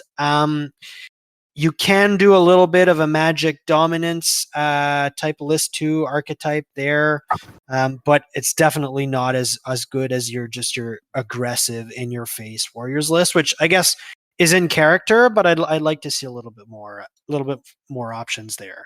I think so. Warriors of Chaos, like you mentioned, Andrew, are probably a little bit overtuned on the external balance, but do have some internal balance issues for sure. So, your list is probably riding on the best dragon in the game, and you have a ton of good customization options, and then some other real standouts that are breaking your internal balance. So you didn't mention them, Andrew, but I'm convinced is because you just forgot. Dragon ogres are an absolute kick-ass unit. Oh yeah, Forsaken, you're right. yeah, I always think of Forsaken, them as like a Beastman unit is why yeah, I forgot fair, they can also fair, be fair. freaking warriors. Yeah, fair. But Dragon Ogres are absolute kick-ass and wreck internal balance. Forsaken just outcompete the other core options 100%. As you mentioned correctly, Gigantic Spawn are great. The Dragon, we've all mentioned and everybody knows. You get some juiced up casters in Warriors of Chaos, between Mark of Tzeentch and the item that gives you a +1 to cast. You're getting some casting on a 6+. Which is brutal to fight against. Chosen Knights, I think people are rounding around to them now, and they are a good unit. And then just a really good item selection for Warriors of Chaos in general. So like you got a lot writing for you, but it does tend to break the internal balance, and your lists end up looking a little bit samey. I think, as you mentioned, Andrew, that the Grand Army is the strongest overall build or like just sub faction, if we can call it that way, of Warriors of Chaos. Unlike you, though, I think that Wolves of the Sea do have some play and do bring something different for the faction. The fact that they went second at SBOT, they're also doing not too bad at SBOT Toronto. They're not doing not too bad at the SBOT online. Also, I think they've got play, even in a build that isn't exactly your Grand Army plus some skirmishers and ambushers.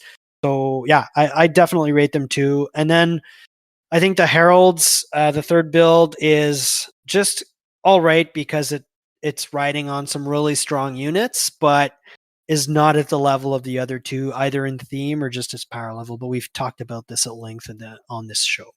In terms of what's overtuned, there's a lot that needs to be addressed in Warriors of Chaos to just make the internal balance of the faction more, I think, more palatable and lead us to some more varied lists. So Dragon Ogres, we're going to cover them now, but we'll also cover them in the next faction we talk about. Those things are definitely way too points efficient.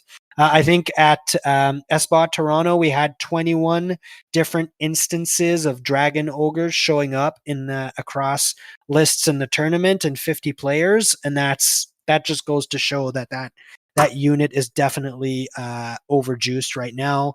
I think Forsaken need to be a little bit more expensive for sure. Gigantic Spawn need to be more expensive. The cost on some of the items needs to be more expensive. Like the Infernal Puppet is basically an auto take. And whenever that happens, you've got to look at it from a balancing perspective. Their dragon, I mean, it's already quite expensive, but probably still needs to be pumped up a little bit because of all the customization you can slap on there, and is basically an auto take right now. So definitely there's a lot to address in terms of points values in that army, and then in terms of undertuned stuff, the foot infantry that is not either skirmishing or Forsaken, I think just needs to be reduced in cost to be just competitive internally in the book. For sure, I think some of the monstrous infantry that is not skin wolves needs to be looked at and reduced in points a little bit. Like I really like the option of chaos ogres, and I think there's something there. And they're definitely better than regular ogres. Sorry to all my ogre players out there, but they're just outcompeted by like stuff like skin wolves and dragon ogres, especially. So you're just not going to see much of them on the table. So they should be brought down in points a little bit. Some of the monsters also are not that great. And then the hell cannon is, just leave that thing at home. So I think that's my overall take on Warriors, another faction which overall I'm still very positive about. What about you, Ryan? So you've covered all of it in great detail, but the biggest thing that makes me sad about them is their internal balance is so wonky that their signature unit, the Chaos Warrior, is the worst core choice for their own army. And that's something that needs addressing in some way. But no, I totally agree. Would you say they're worse than regular Marauders? So the Yeah, I would. Yeah. yes, because I can take regular Marauders and do stuff like have 15 skirmishing guys with Mark of Corn and flails for less than the cost of like 8 to 10 Chaos Warriors. Agreed. I agree. And just like throw them at something. Agreed. And you get awesome stuff like Marauder Horsemen, or or you could just take Knights. Yeah. Do whatever you want. Yeah. But yeah, so that's my kind of headache with them. But yes, I agree. Like the dragon, I think needs addressing in some way. Some of the casting fuckiness, I definitely agree as well. Things like the Infernal Puppet could probably go up a little bit. Things like the item that gives you regen and poison attacks, Yes. only costing 5 more points than just regen. Yeah. So a few things like that. Dragon Ogres, definitely a fantastic unit. But but no, I'd love to see like the Hell Cannon be useful. I'd love to see Chaos Warriors also be useful, and it not just be like, how much Chosen can I fit in with the minimum amount of chaff that I can get to support them. That's all I got. Okay. Awesome. So, Ryan, I'll turn back to you for Beastman Brayherds. Ah, yes, Beastmen. Okay, so overall, I think that I don't know why I keep getting things that I think are like the top of the middle, but it's one of those things where like Beastmen are very strong if you do a bunch of very specific things, and if you don't do those things, they are terrible. So it's kind of an interesting spot there. So externally, I think they are relatively balanced. I think they fit into the overall scheme of the game. They can play, they can do all sorts of things. Internally, full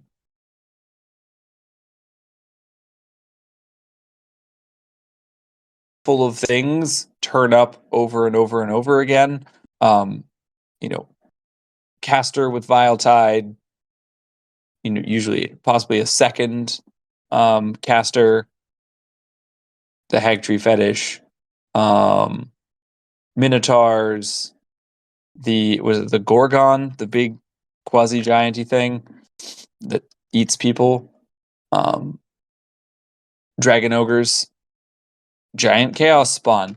Like those things all just kind of are a repeating entity, and all of the varieties of gores are just kind of collectively tolerated. Tolerable, yeah. Like they're not specifically bad, No. but they're not good because they're just like toughness 4 and no armor is not a defensive capability. No. Uh, Yeah. And so they that's where they kind of suffer from. The overtuned things that I think need to be dealt with is honestly it's the Dragon Ogres and the Giant Chaos Spawn. I actually don't think I think Minotaurs are fine. Like they are strong, but they are supposed to be strong. And watching Minotaurs die to like peasant bowmen shooting them to death is just warms my heart. Has to be improved. I think the gores need some love so that so you could build the like Bray herd army. I think gores need addressing a bit. And I think some of their characters need more viability because I seem to consistently see like a Doom Bowl and Bray Shamans and nothing else. Yeah. That's it. Awesome. Andrew, what are your thoughts on the Beastman Bray herds? Yeah, I'm kind of in the same boat as Ryan. Like, they are definitely a very good list. Again, because of Dragon Ogres, Chaos Spawn. They have a very good caster with the Vile, Hag Tree Fetish, Valtide thing. Yep. So they got really good magic missiles. I do think they have a little bit more variety than Ryan's giving them credit, though, because they do have a few good builds. So you can go like Monster Mash with, the Gorgon, a bunch of Minotaurs and whatever. And then you can also do like a very good all Chariot list that we saw at CCBB that actually performed very well. Supported with, like Razor Gores. And again, like the good caster was there, but it was a feature of that Chariot list as opposed to sort of carrying the whole list itself. Gores are decent, only because they can get poison attacks through a magic banner, I believe. So, one block of two-hand weapon gores, maybe 25 models strong with that poison banner is half decent. It will suffer from, mass shooting and whatnot, but, it is something that enemy lists will have to worry about. So there is some play there, but yeah, kind of like the rest of the list, rest of the unit options you don't see a lot. So like Centaurs don't see a lot of play, even though you would think they would because they fill that sort of quasi cavalry role, but they're just not really effective, especially with their drunken rule. And Ungors are, sometimes taken as sort of like screening units if you're taking the Chariot list, but other than that, they're kind of not very strong. They don't have their shooting isn't great. They are cheap and they do have ambush, I believe. Yeah, they do. So it's like a utility unit. Yeah. Yeah, but even like say you want to ambush them to do like War Machine hunting, they might just get their asses kicked by the War Machine because they're not very strong. They don't have good weapons and they have no defensive capabilities. So, if they're fighting a Dwarf War Machine, they might not even have the strength to break armor, and then they lose one or two models and then they run off from the War Machine. Like, they just don't fill that role great. I think they are a good list because of their strong pieces, but they have a lot of not usable weak pieces in there as well that just unfortunately don't see play. So I think they're in a good place, but there is room for improvement. I'm not sure. I don't want to keep sounding like a broken record. So if we're going within the parameters of the current game rules, I'm not sure what could be done to really bump up some of those less used pieces, other than maybe looking at a points drop. But I think a lot of their army is already fairly cheap to field to begin with, so I don't know what else they can have to sort of buff those things.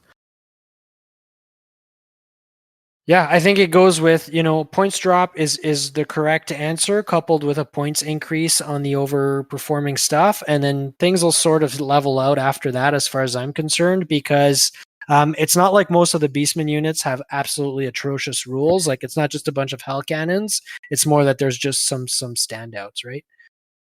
Yeah, for sure.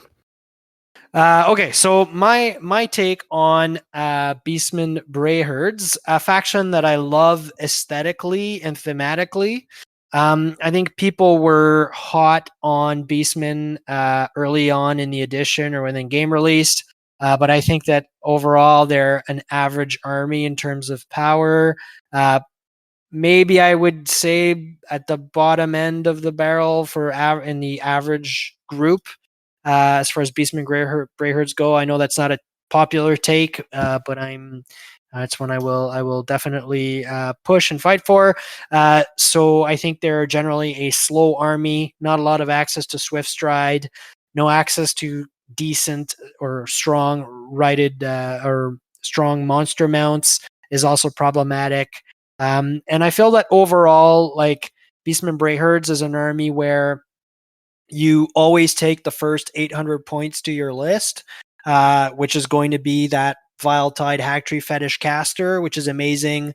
Then a bunch of Dragon Ogres, and then you're like, then what? Okay, sure, Gigantic Spawn after, but then what, right?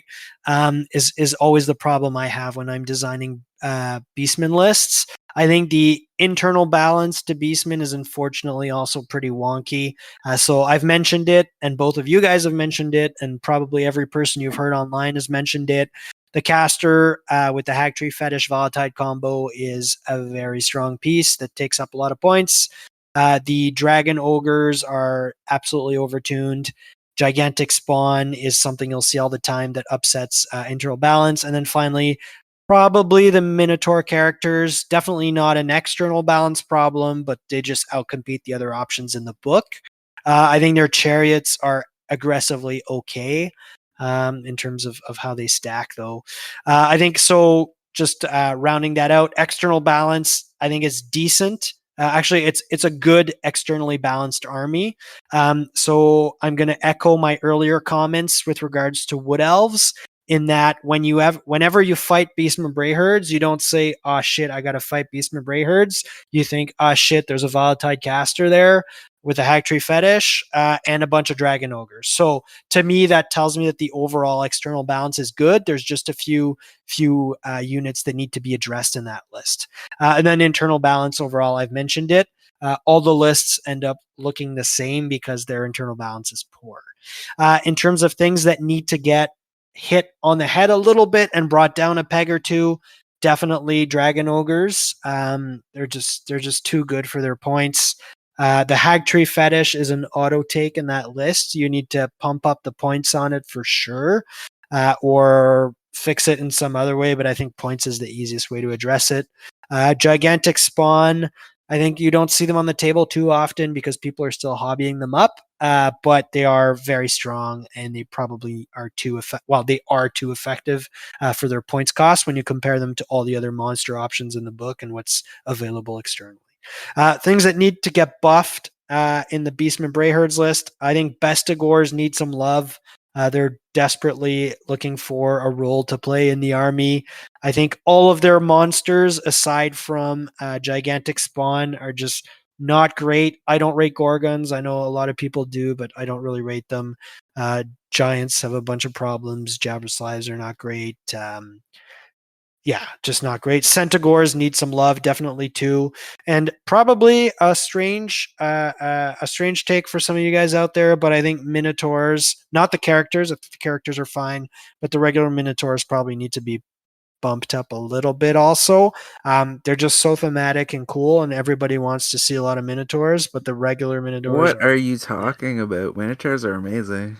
the characters are amazing, but the units, like the unit themselves, is I don't think is worth its points. Like when you have dragon ogres as an option in the same list, there's no way that those things compete with them. But They don't. Minotaurs can be taken as core So, if you okay, take the sure, Doombull, like right? So fine, but that's I an think amazing core choice. it's so. I think the better core choice is the Doom Bull with gores and double hand weapons in terms of points efficiency, and you're getting most of the output anyways from the Doom Bull. I they're not terrible, but I think they need a little bit of love to show up in the lists more, for sure. Not as much as Bestigors. Bestigors need tons of love, but I think I'm not. I think Minotaurs are all right, but they need a bit of help. So yeah, that's my overall take on Beastman Brayherds. So moving next to one of the bigger bads, I think definitely in the edition, Tomb Kings of Khemri. So in terms of the overall faction power, I think Tomb Kings are, as far as I'm concerned, without a doubt, the strongest faction in the game. They have a lot of options that are extremely viable in the list. So I think you got a lot of builds that are available to the faction. You can go shooting, you can go magic dominance, you can go use your undead recursion to have an unkillable army of stuff. You could go 140 skeleton archers if you want. You have some amazing support pieces in Tomb Kings. Stuff like the Casket of Souls is fantastic. You're packing some really, really points effective and strong dragons. You have some strong utility pieces in the army too. For instance, the infamous Tomb Scorpions, which I do not understand how they cost 75 points and why anybody in their sane mind would let you take so many in a list. So they're definitely doing well in a lot of respects. There's some jank in the list too. Stuff like they came from the sands or whatever, where you can pop up the initiative test type stuff. The magic dominance you can pull off. There's just a lot of really good stuff for Tomb Kings. I think all three, they're one of those rare factions too, where all three of their sub factions / Army of Infamy have a lot of play. So the Grand Army is excellent. I think Mortuary Cult is the single strongest Army of Infamy / sub faction in the game right now, and absolutely blows everything away. Everything else in the game as far as magic dominance lists go. So that's excessively strong. And then people have been pivoting, obviously, towards the Royal Host with a massive, endless brick of poison shooting skeletons, which is also a great option. So there's play in all three varieties of Tomb Kings. So that's excellent. So yeah, in general, just a really, really good army list. In terms of what's too strong in the list, so things that need to be looked at from a points perspective, I think their dragons definitely probably are just too effective for this. The Casket of Souls needs to be addressed somehow, either by limiting it at army construction, or just I would suggest increasing its points value for sure, or making it not stack. Exactly. That's exactly. So that's another way to address it. Tomb Scorpions need to be more expensive. Maybe we could look at Necrosphinxes. Personally, I'm not too bothered by them, but I know that a lot of people see them as a problem also. And then just increase probably the points across the board because of how effective undead recursion is in the game, and it just gives you a leg up. So that's definitely something to look at. In terms of what needs some love on the Tomb King side, not much, frankly, but still, some of the skirmishers and the cavalry skirmishers are meh, not great. Like few things like tomb swarms and just odds and sods probably need a little bit of love, but it's overall you got so many strong options in all categories. Just a very strong army list overall. So yeah, that's my take on Tomb Kings. Ryan, what about you? I have never played against any other army where, like, every 20 minutes during the game, I've just seriously questioned whether my opponent's making shit up when they tell me their Tomb Kings can do something. And I'm like, oh, Cleary. you can, yeah. Not even just Cleary, like, it's the way Cleary says it that makes it sound fake. um, But no, where it's like, oh, I just reform infinitely, or always hit you on fives, or whatever, like cast on a +6.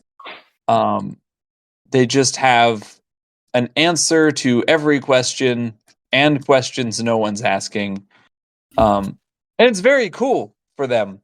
The other headache is generally, my opinion, is that in a game where you get points for killing stuff, the factions that have the ability to just not be dead have a significant advantage over everyone else.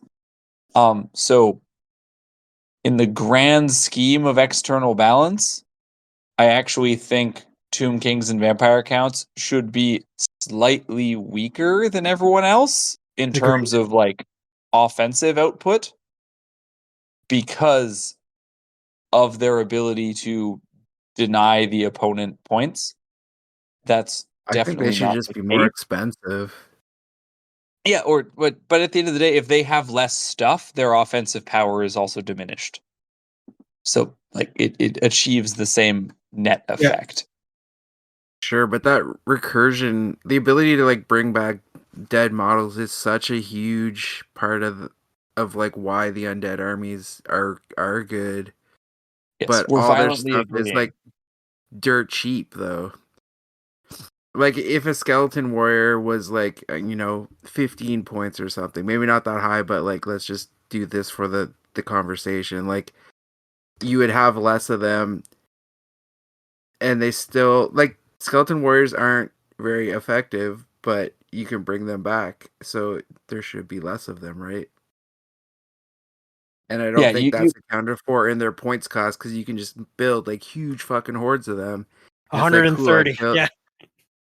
right, like I, and that's just a small like percentage of their overall army cost. But for this like basically thing that you're, unless you dump your whole army into it somehow, like you're not gonna kill it, or maybe well, turn 6 you'll get there. But and this is what I'm getting at is like you're playing a game where they're playing the normal game, and your ability to achieve victory is greatly diminished by their armies existing, um which is the inherent problem. And then it actually, it's funny, is the entire differential system that we use in old world competitive play actually makes the problem worse, um because it encourages the high durability, high recursion um army that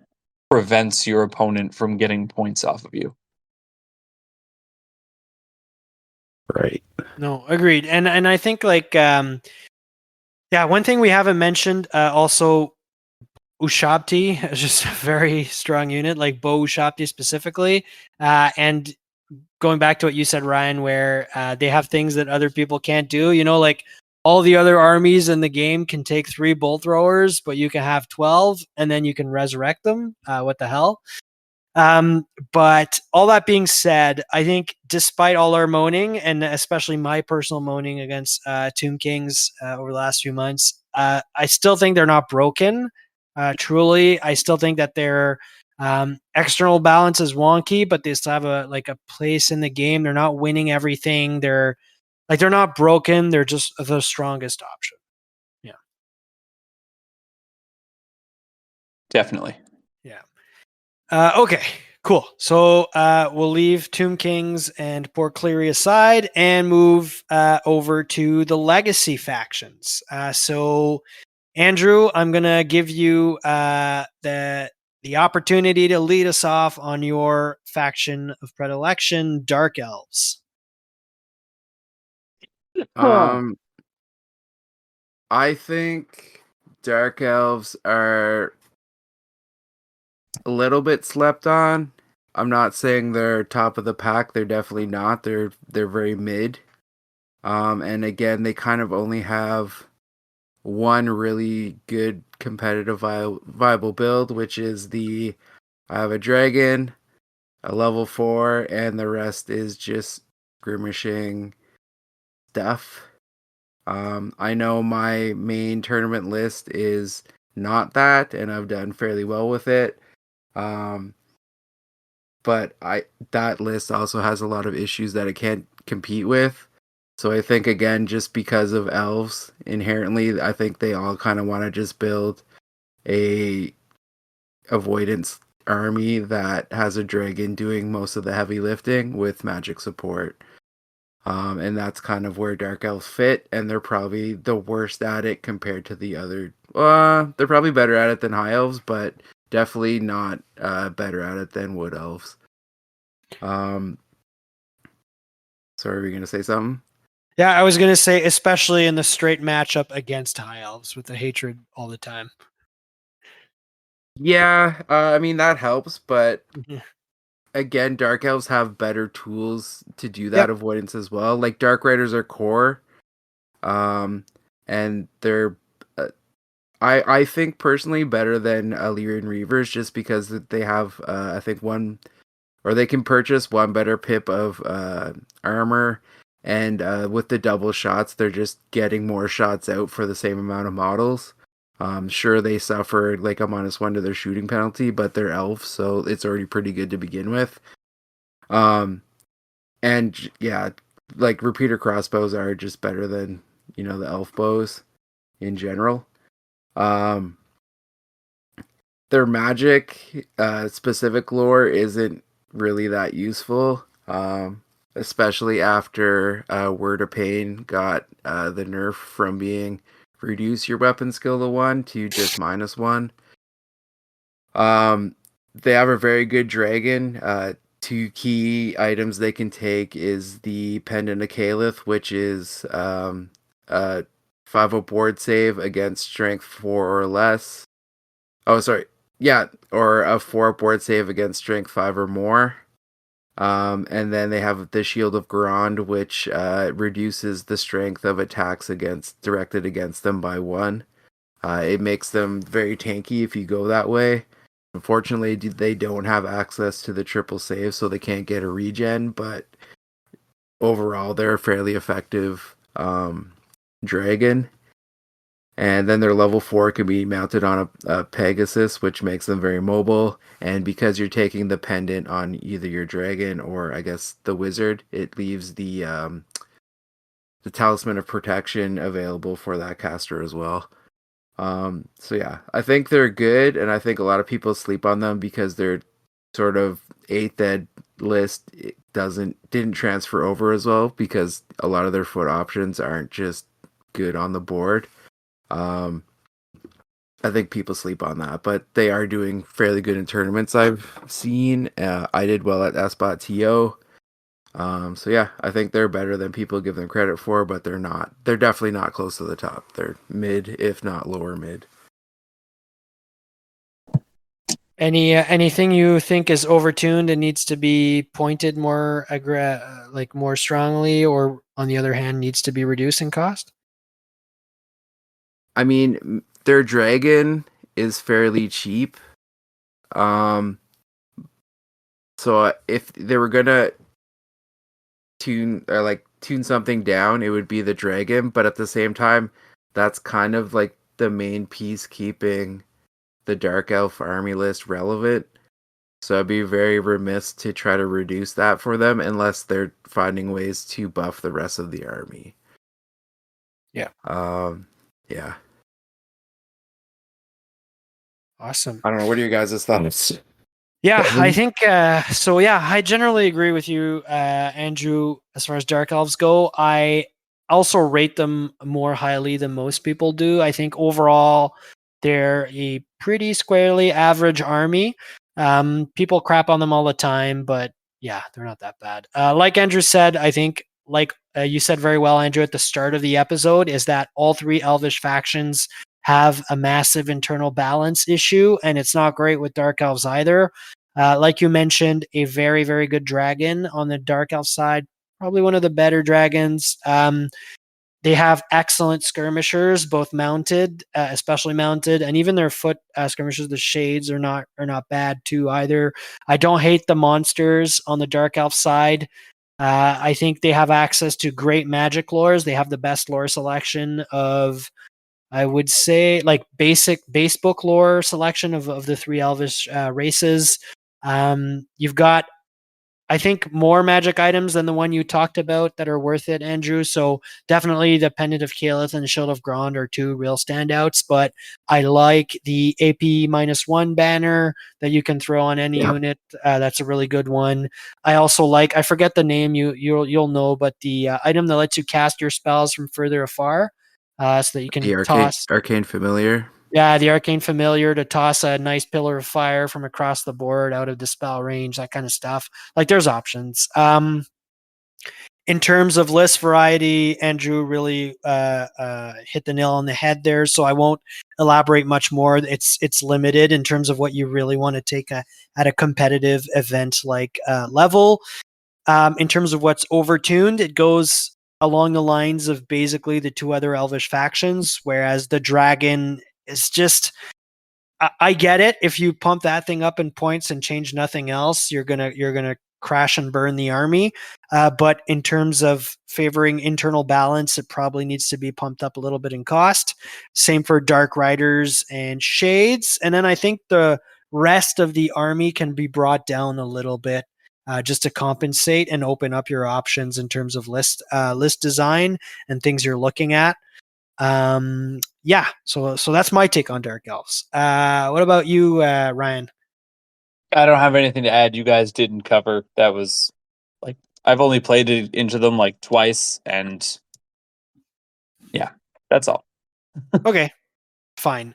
So hard agree from you on that one. Let's talk next Ogre Kingdoms, and right back at you, Ryan.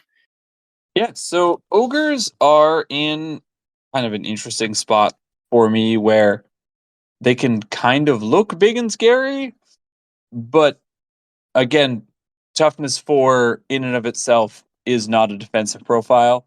Um, Neither is multiple wounds. So they kind of fall into the spot of, I think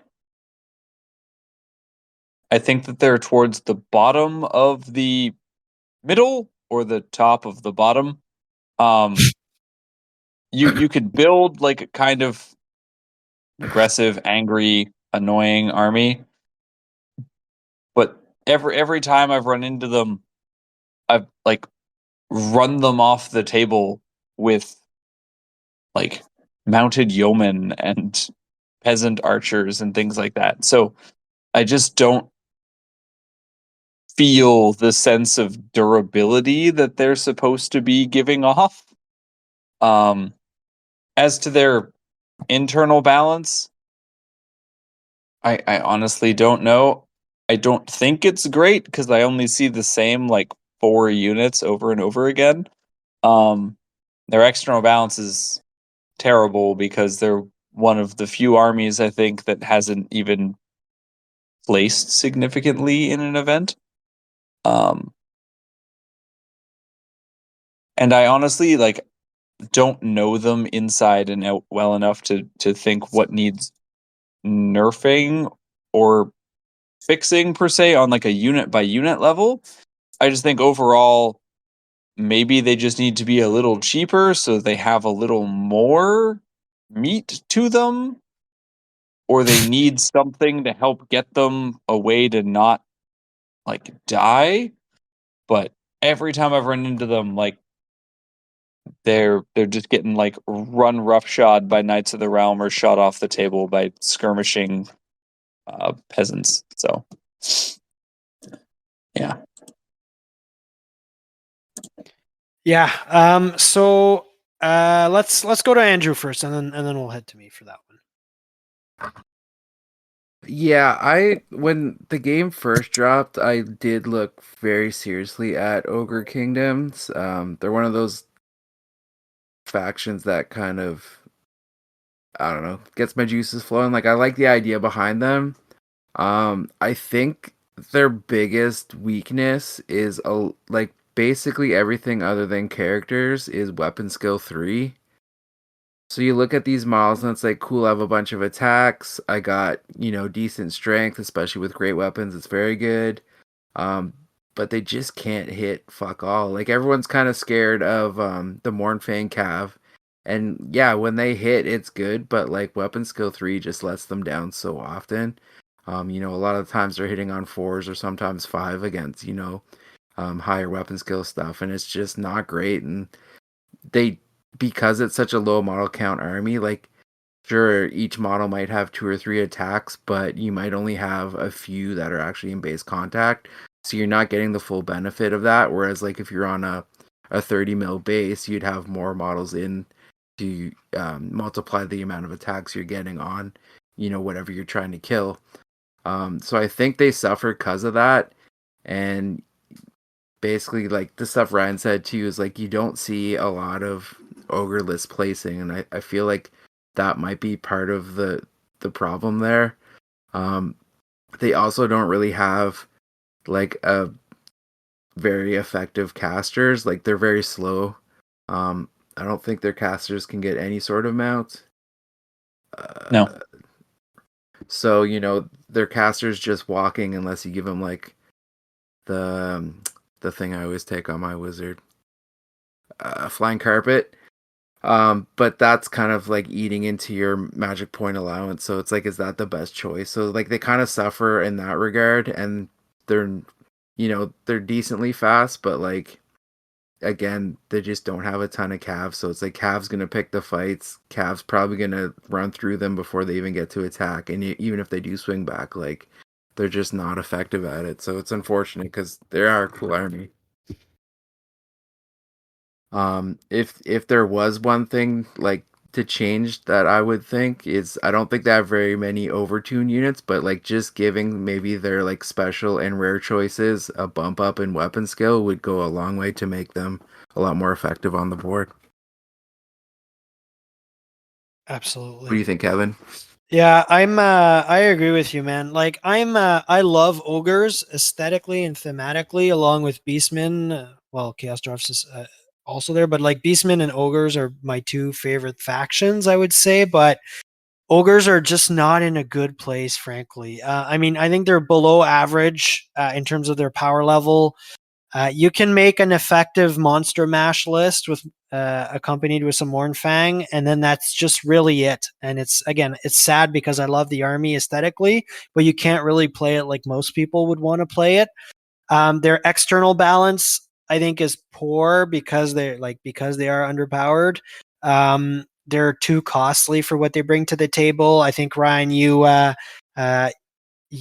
pointed it out very well and saying that they need a little bit more meat, which was a great great way to go. Also speaking about ogres, but yeah, they need to be reducing cost a little bit. I think their internal balance also isn't that great, but a little bit like the Empire, it's because there are not very many standouts aside from Mornfang and monstrous mounts, really. So that's about it. And I think the thing that I'm the saddest about when it comes to the Ogre Kingdoms is that you are the monstrous infantry faction, except you're outcompeted in monstrous infantry by Warriors of Chaos, especially, and then some other factions. So, look at Skin Wolves and then tell me without laughing that any of the Ogre infantry is better. Chaos ogres are better than regular ogres, unfortunately, because you can toss marks on them and great weapons. Trolls are just better than ogres. And then if you start to include monstrous cav units, like dragon ogres are just way better than anything in the Ogre book. Bull Centaurs even are better than everything except, so Morn Fang are Even arguably better overall, but just about, I even think, equivalent. Minotaurs. Yeah, even Minotaur. I take Minotaurs over Ogre Bulls for sure, right? Um, it's just, I think it's just a little bit sad on this one because it's a faction that has a really cool identity. Things that I don't hate in the list. So I've played against the cannons quite a bit. I don't hate them. That's partially because of the kind of lists I take in Chaos Dwarfs, but I think they're not terrible because they're also a good like close combat platform too. Mornfang are good, are like just a good unit overall, and especially in this book, which pigeonholes you a little bit in terms of list construction. And then the monstrous mounts, and frankly, that's really it. After that, there's not much. There's really not much there. Things that I would that I would increase in costs. Again, it's like you're really robbing from the poor here, unfortunately. But if you want to make things more internally balanced, look at Mornfang, and then look at some of your monstrous mounts. And then in terms of things that need to be improved, I think the first priority for ogres is definitely improving the monstrous infantry, which is really their core identity and which just doesn't really stand up on the table. And then after that, look at some of their utility options, which probably also need some love. But yeah, that's me for Ogre Kingdoms. Just a bit of a disappointment. What do you guys think? Does that raise any thoughts or? No, I kind of agree with all that, and it kind of echoes what I already said to you. Yeah. Same. Okay. Moving on then to my personal favorite, as you all know. So Chaos Dwarfs. So Chaos Dwarfs, I think, are in a pretty good place. Overall, I think they're an above average army in terms of power level. I don't think they're like, you're not talking Tomb King, Bretonnian, Warriors of Chaos type power level, but they're not too far behind, frankly. I think a lot of that rests on the skew of Chaos Dwarfs, which is something we've discussed in our Chaos Dwarf Tactica episode at length there. The high toughness, generally good armor save, high leadership, all the defensive rules skew, which just, I think, will also inflate their stats a little bit, because if your opponent doesn't show up with the right tools, it's kind of a hard army to deal with. I think where, for me, Chaos Dwarfs fall short, unfortunately, is there's not a lot of list variety that's possible. I think, and that's not necessarily because of internal balance. I actually think the internal balance is not too bad in this army. It's more that army construction rules prevent you from actually trying out builds that you would want to bring to the table. So a really good example is your combat characters cannot take a mount. So you're just left with a random dwarf moving around.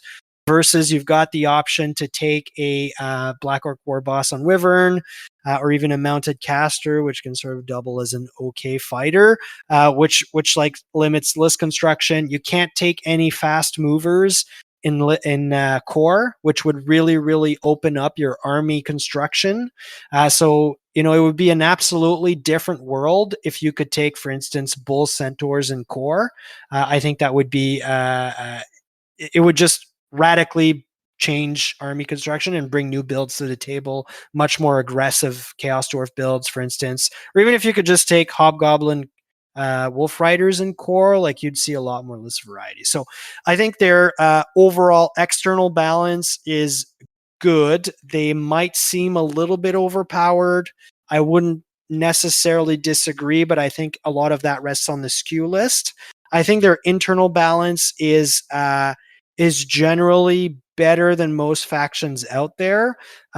Probably some things you want to increase in cost is the Iron Demon. I don't think the Iron Demon is broken per se, but it just outcompetes the other things in its slot, unfortunately. So you don't see many Bull Centaurs, not because they're horrendous, but because the Iron Demon is just more effective points-wise.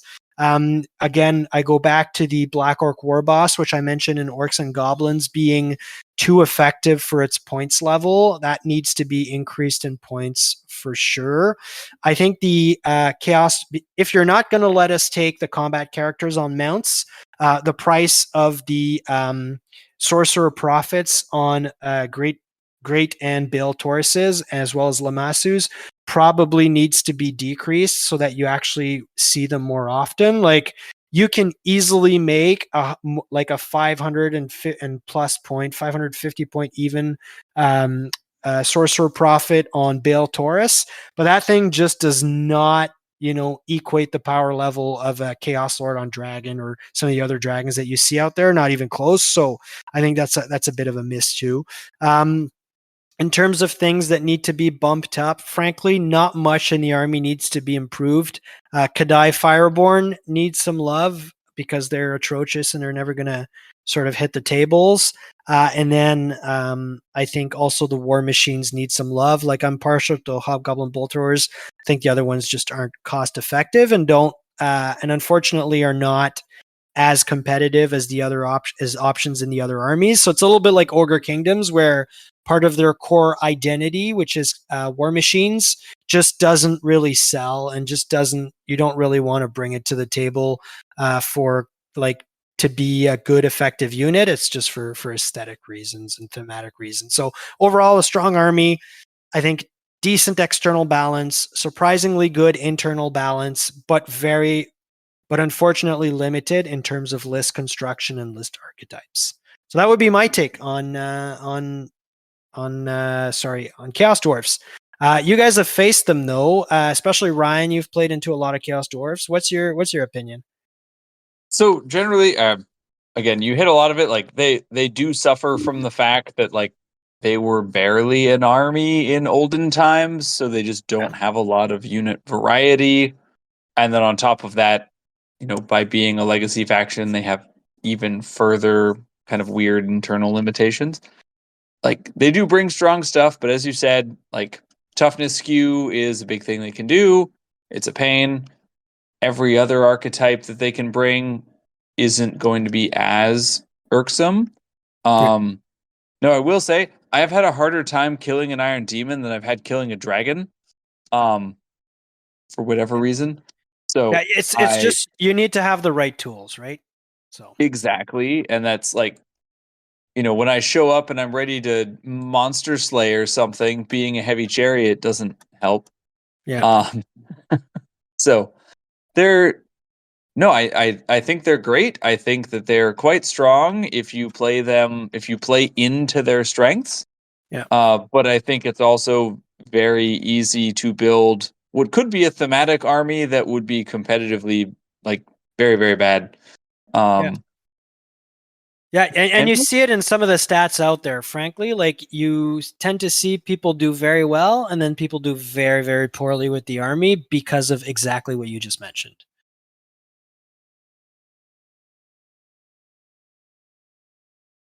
Sorry, did you have anything else, Ryan? Or Nope, that was it for me. okay, Andrew, what's your take on Chaos Dwarfs?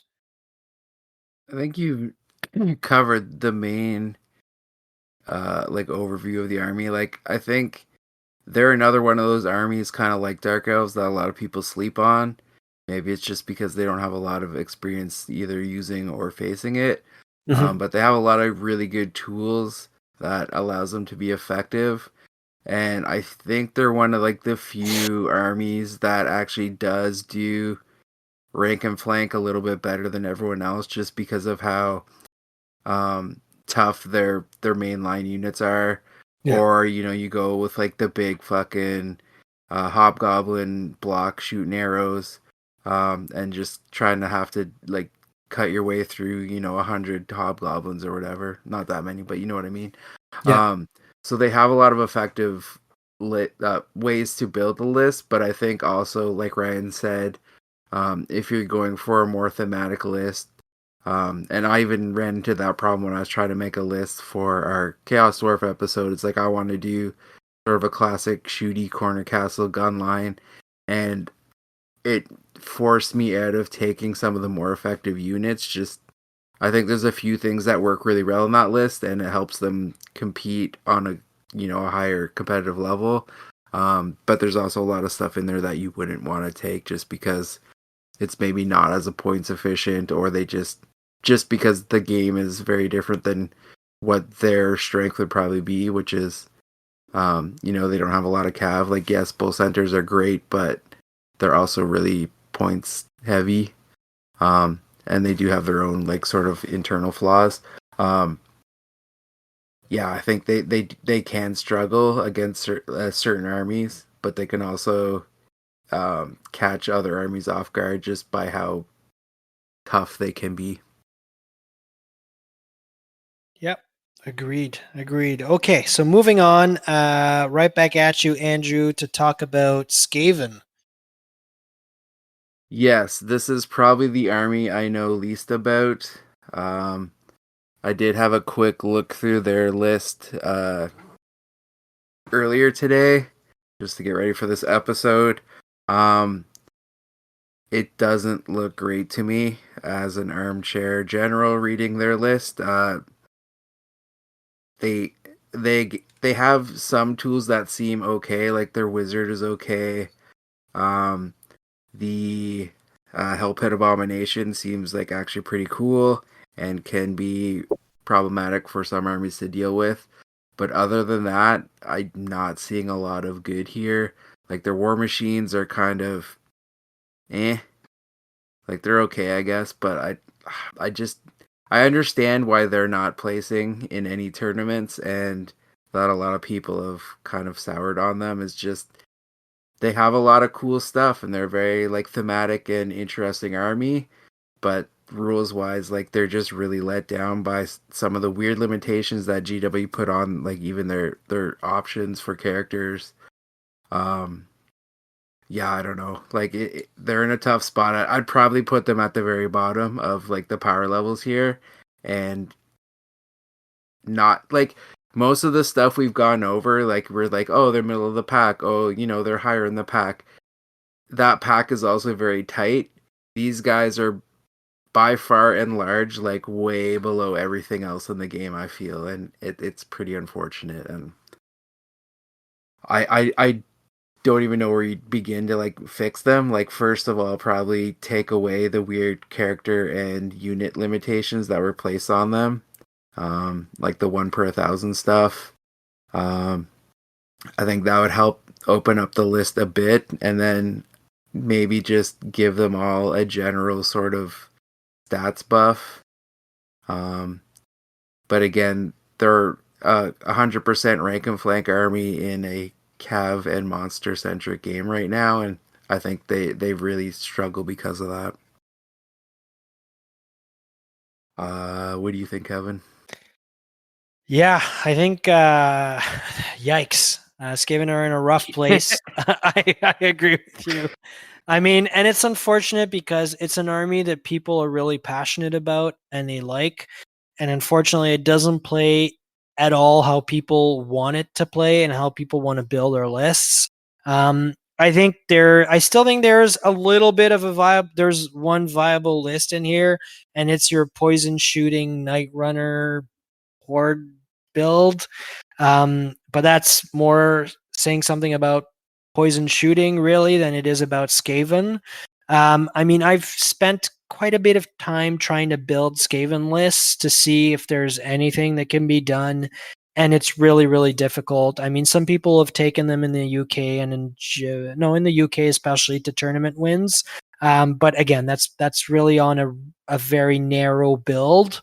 And I think overall, it's a hard army to pilot. It's a very slow army. It's an army that has limited damage output, which are all things you don't want. It's an army that's not very resilient.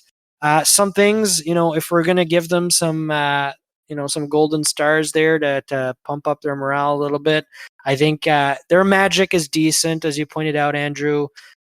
Poison shooting from the Night Runners is something you can work with.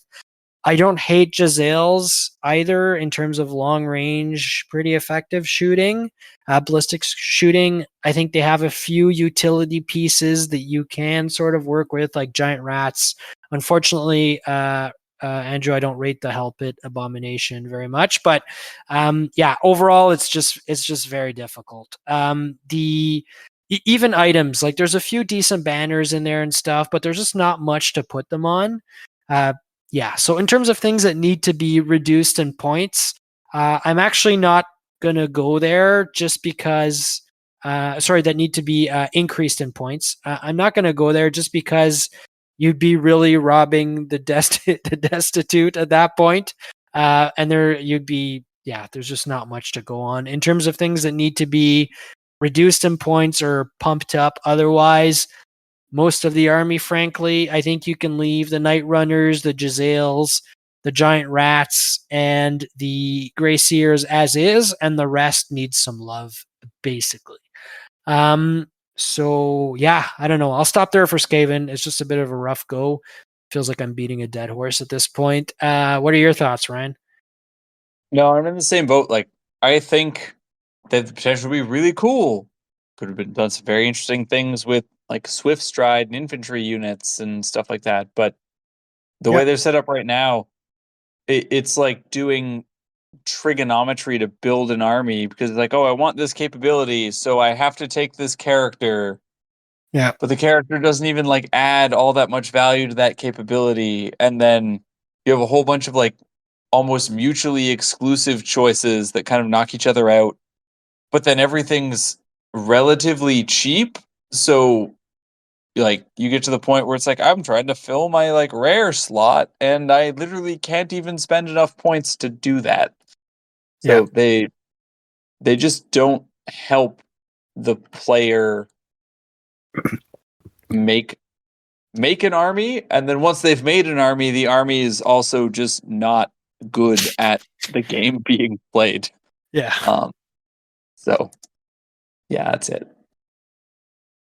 It's unfortunate because they're like the one faction in Warhammer that is uniquely Warhammer. Like Absolutely. there's not really anything like Skaven and other like fantasy IPs.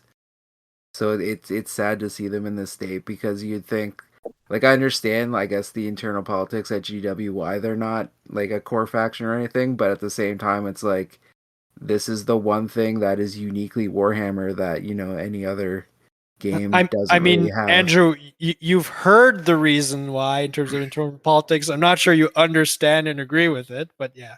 I mean, I don't understand and agree with it, but like I understand why this Yeah. happened Yeah. because of said politics, but it's just like it's such a shame because this is one Agreed. of those iconic Warhammer things. Yeah, agreed. Yeah, it's a bit of a sad one. All right, we'll just park that rat for a while and move on to Lizardmen. Ryan, kick us off. What are your thoughts on Lizardmen? So Lizardmen, I think, are squarely in the middle of the game, and I think they're just not. It's not being reflected well enough because there's so few people who play them. That's kind of where they're at, but like they have, you know, some very strong magic options, some decent monster character interactions, you know, very okay skirmishers with lots of poison shooting, some tough infantry options they can throw at you, some cavalry, some flying stuff. Like they can do all the stuff that other armies are doing. Where they get tripped up on is the amount of things like stupidity and whatnot that's baked into their army. Like it's up there with having impetuous or whatever. It's anything that forces you to not be able to play the game that you want to be playing. Again, I don't have enough like experience playing into them to really say like what needs nerfing or improving per se. But overall, my sense of the army is just that they can play the game, they can play it well, they just can't play it exceptionally. Yeah. Yeah. Don't worry. We'll provide you a bit of supporting fires on Lizardmen. But before I go, Andrew, what are your thoughts on Lizardmen? Yeah, I don't know if they're middle, as Ryan says, but I'm basing that off just reading their list. There's no one in our local meta who plays Lizardmen that I know of. Maybe Data, because he has every army. Um, but I've never faced them on the table. I haven't really watched any battle reports where they were taking part. So, like, I don't know how the army actually plays on the table. I have heard that the, like, sort of Skink Swarm avoidance list has done fairly well, which kind of makes sense because elves do it, so why can't they? Um, but I just see it like they have cool monsters, but again, they have like weird limitations on their characters, and changing the slan to a monster as opposed to a monstrous infantry when the list first came out, I think was a big hit to him because now you're not able to protect sort of your main casting piece as well as you can in other armies. Because he can't bunker in a unit, he can't take advantage of like the 3-inch rule and stuff. Whereas before he kind of could have a little bit more survivability on the table. Um, so But I mean, yeah, he's like, also ethereal, and he can cast through the skinks and just be out of line of sight. but Yeah, but it's too you easy have to to buy kill. the ethereal. Yeah, like Yeah.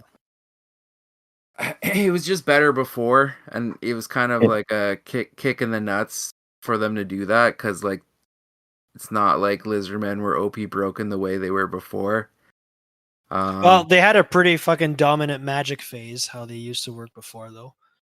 yeah, but so does Chaos, so does High Elves, like No, so no, does I meant Changelings. in Like, previous editions. Yeah.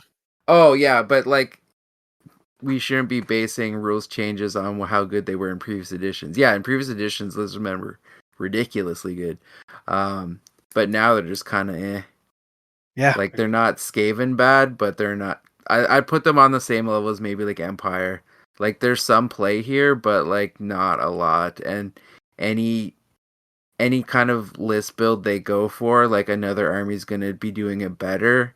And like winning with this army, I feel like will be sort of an uphill battle for them. Like it's doable, but like you really got to be on point with what you're doing. In terms of like what to nerf on them or tune down, like nothing. If anything, like try to give some buffs to maybe um, some of their more iconic units like just straight up Saurus warriors and not Tomb Guard, the other guys. Temple Guard. Temple Guard, that's it. Close enough. Like give them maybe a little bit more, maybe a second attack or something to make them a little bit more viable. Their monsters are fairly decent though, so like, I think everyone's still afraid of um the fighty character on a Carnosaur. Like that's you don't want to really be fighting that dude. Um, but that's kind of like one piece, and like again, to reduce that one model, I think hurts the whole list overall when it doesn't really need it. Like that's kind of the one unit that you kind of want, and it helps keep this list competitive. So yeah, those are kind of my thoughts on Lizardman. What do you think, Kevin? Yeah. Actually, I don't hate Lizardmen. So listening to both of you, I've probably played into them quite a bit more. My brother runs Lizardmen. I've hit them a few times in tournaments too. So, um, I don't hate them. I think there's play. But again, I think it's an army that suffers from terrible internal balance. I think they're an average strength army, but unfortunately, that's not really reflected because they've got a bit of a bad reputation right now, and people want to run them in a way which just currently isn't any good. They want, I feel that people are interested in that magically dominant, big block of infantry type army supported by, a T-Rex and whatever, but that list is just not great right now, which probably affects how much you see them and their stats. I think, frankly, Lizardmen push you into a single really viable army build, and that's Skink Swarm, and Monster Mash together. Like, is just, I think that's a strong build. It's something which won CTC here locally, and it's got play. On the more negative side, I think Slann and the Magic in general, for what used to be an army that's, heart and soul was built, and bread and butter was built around the Magic phase, is just rough. The Slann are very expensive.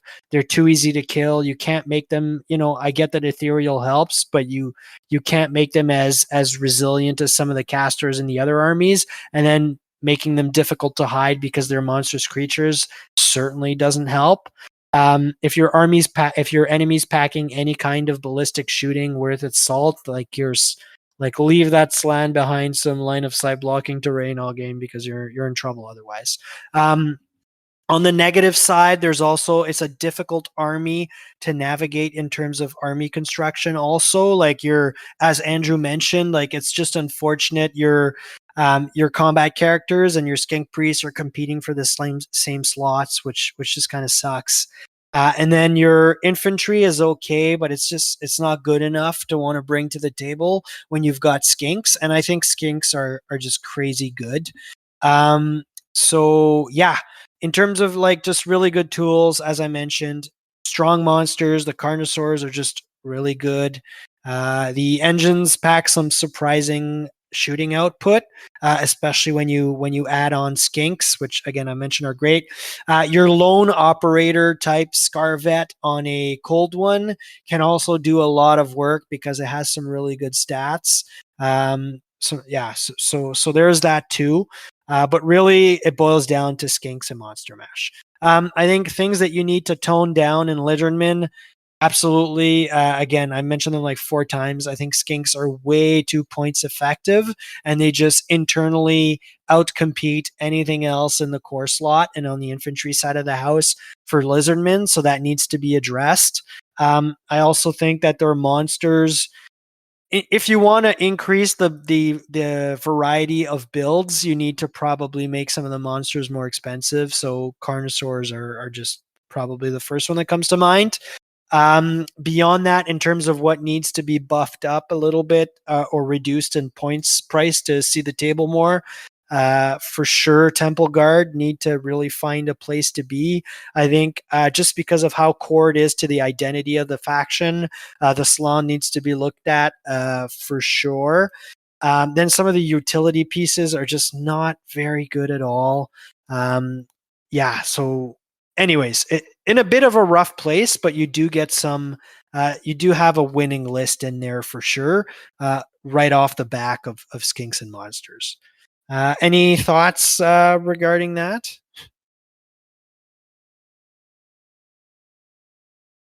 I think I agree with most of that. Okay, cool. So let's move to our penultimate faction here, and that's going to be Vampire Counts. So I'll kick this one off. Vampire Counts, I think, are the strongest of the legacy factions. I think they're the strongest of the legacy factions above Chaos Dwarfs. And are definitely an above average faction in terms of their overall strength and their place in the spectrum of power levels for all our armies. I think mainly that's off the back of just some really, really good utility pieces in the form of screams, which just break so many rules in the game and are just a good tool to have that no other army really has. And then B, the undead recursion, which they can really put to good effect.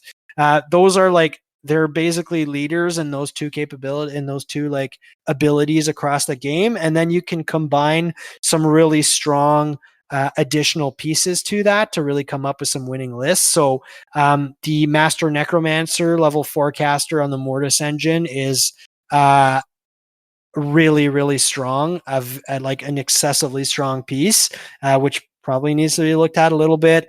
Blood Knights are also excellent. The Graveguard are a really good unit once you put them in core to build around. Just being able to resurrect zombies to past their starting size, and for very cheap in points, have like 2 or 3 units of 40 zombies running around is just brutal. The Scepter de Noiro is just like an amazing magic item also in there, allowing you to res twice. So yeah, there's a lot of really good tools in that army. Unfortunately, I think like most other armies we've discussed, Vampire Counts suffers in terms of internal balance.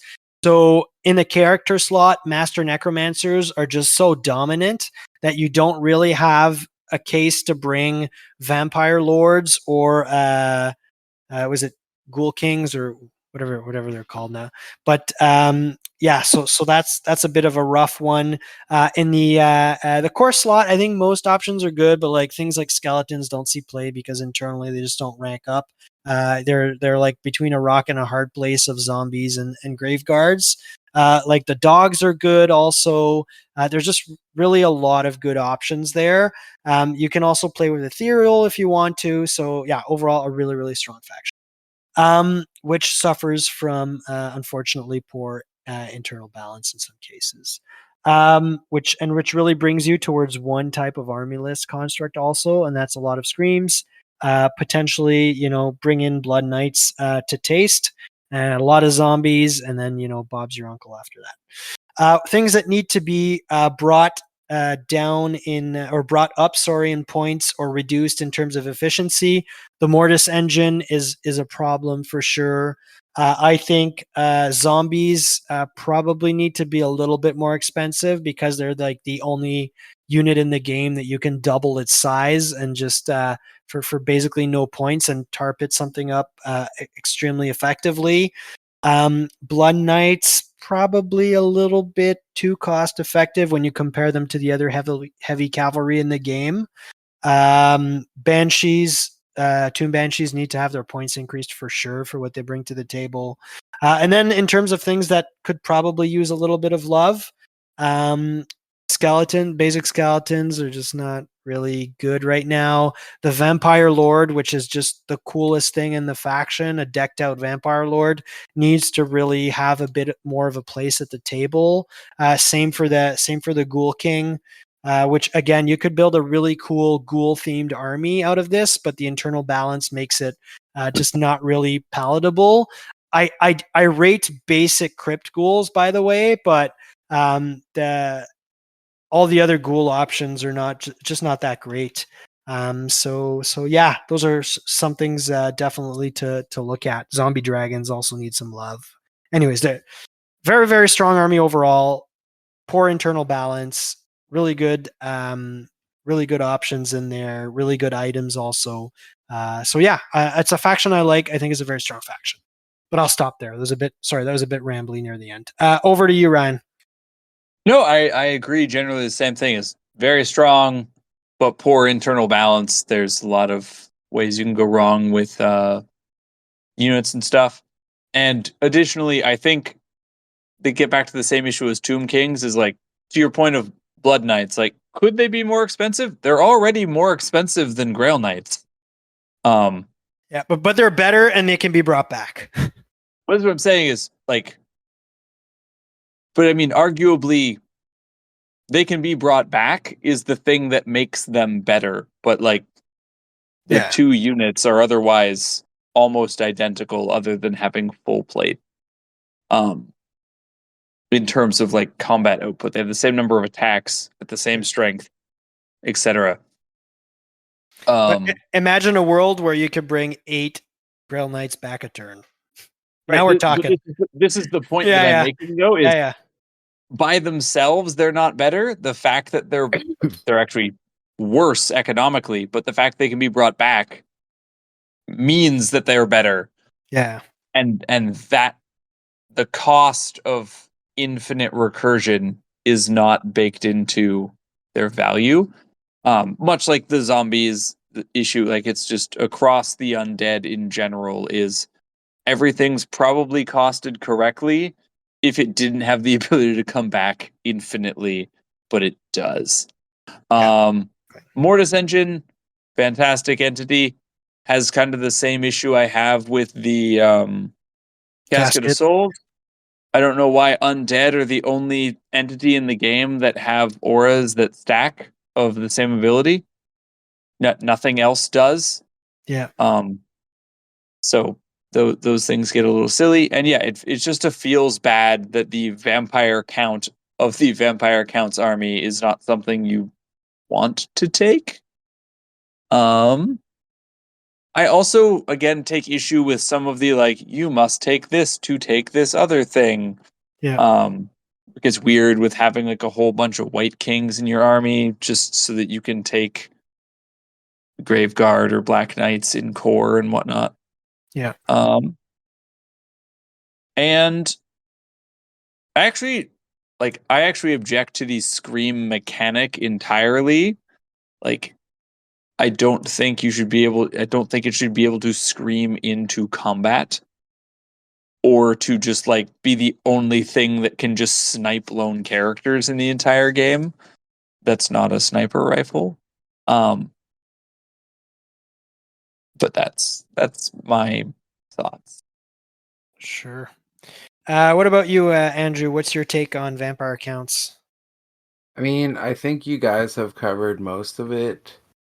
The only real thing would be like in terms of changing things to make them a little bit more balanced would be re-looking at the way recursion works on Cav. So, instead of being able to bring back the full unit of Blood Knights, maybe only have it be like one or two models, like have a limit on how many you can bring back, because in the past I don't even think you could heal Blood Knights because they were vampires, so they were outside of the typical like recursion abilities of undead.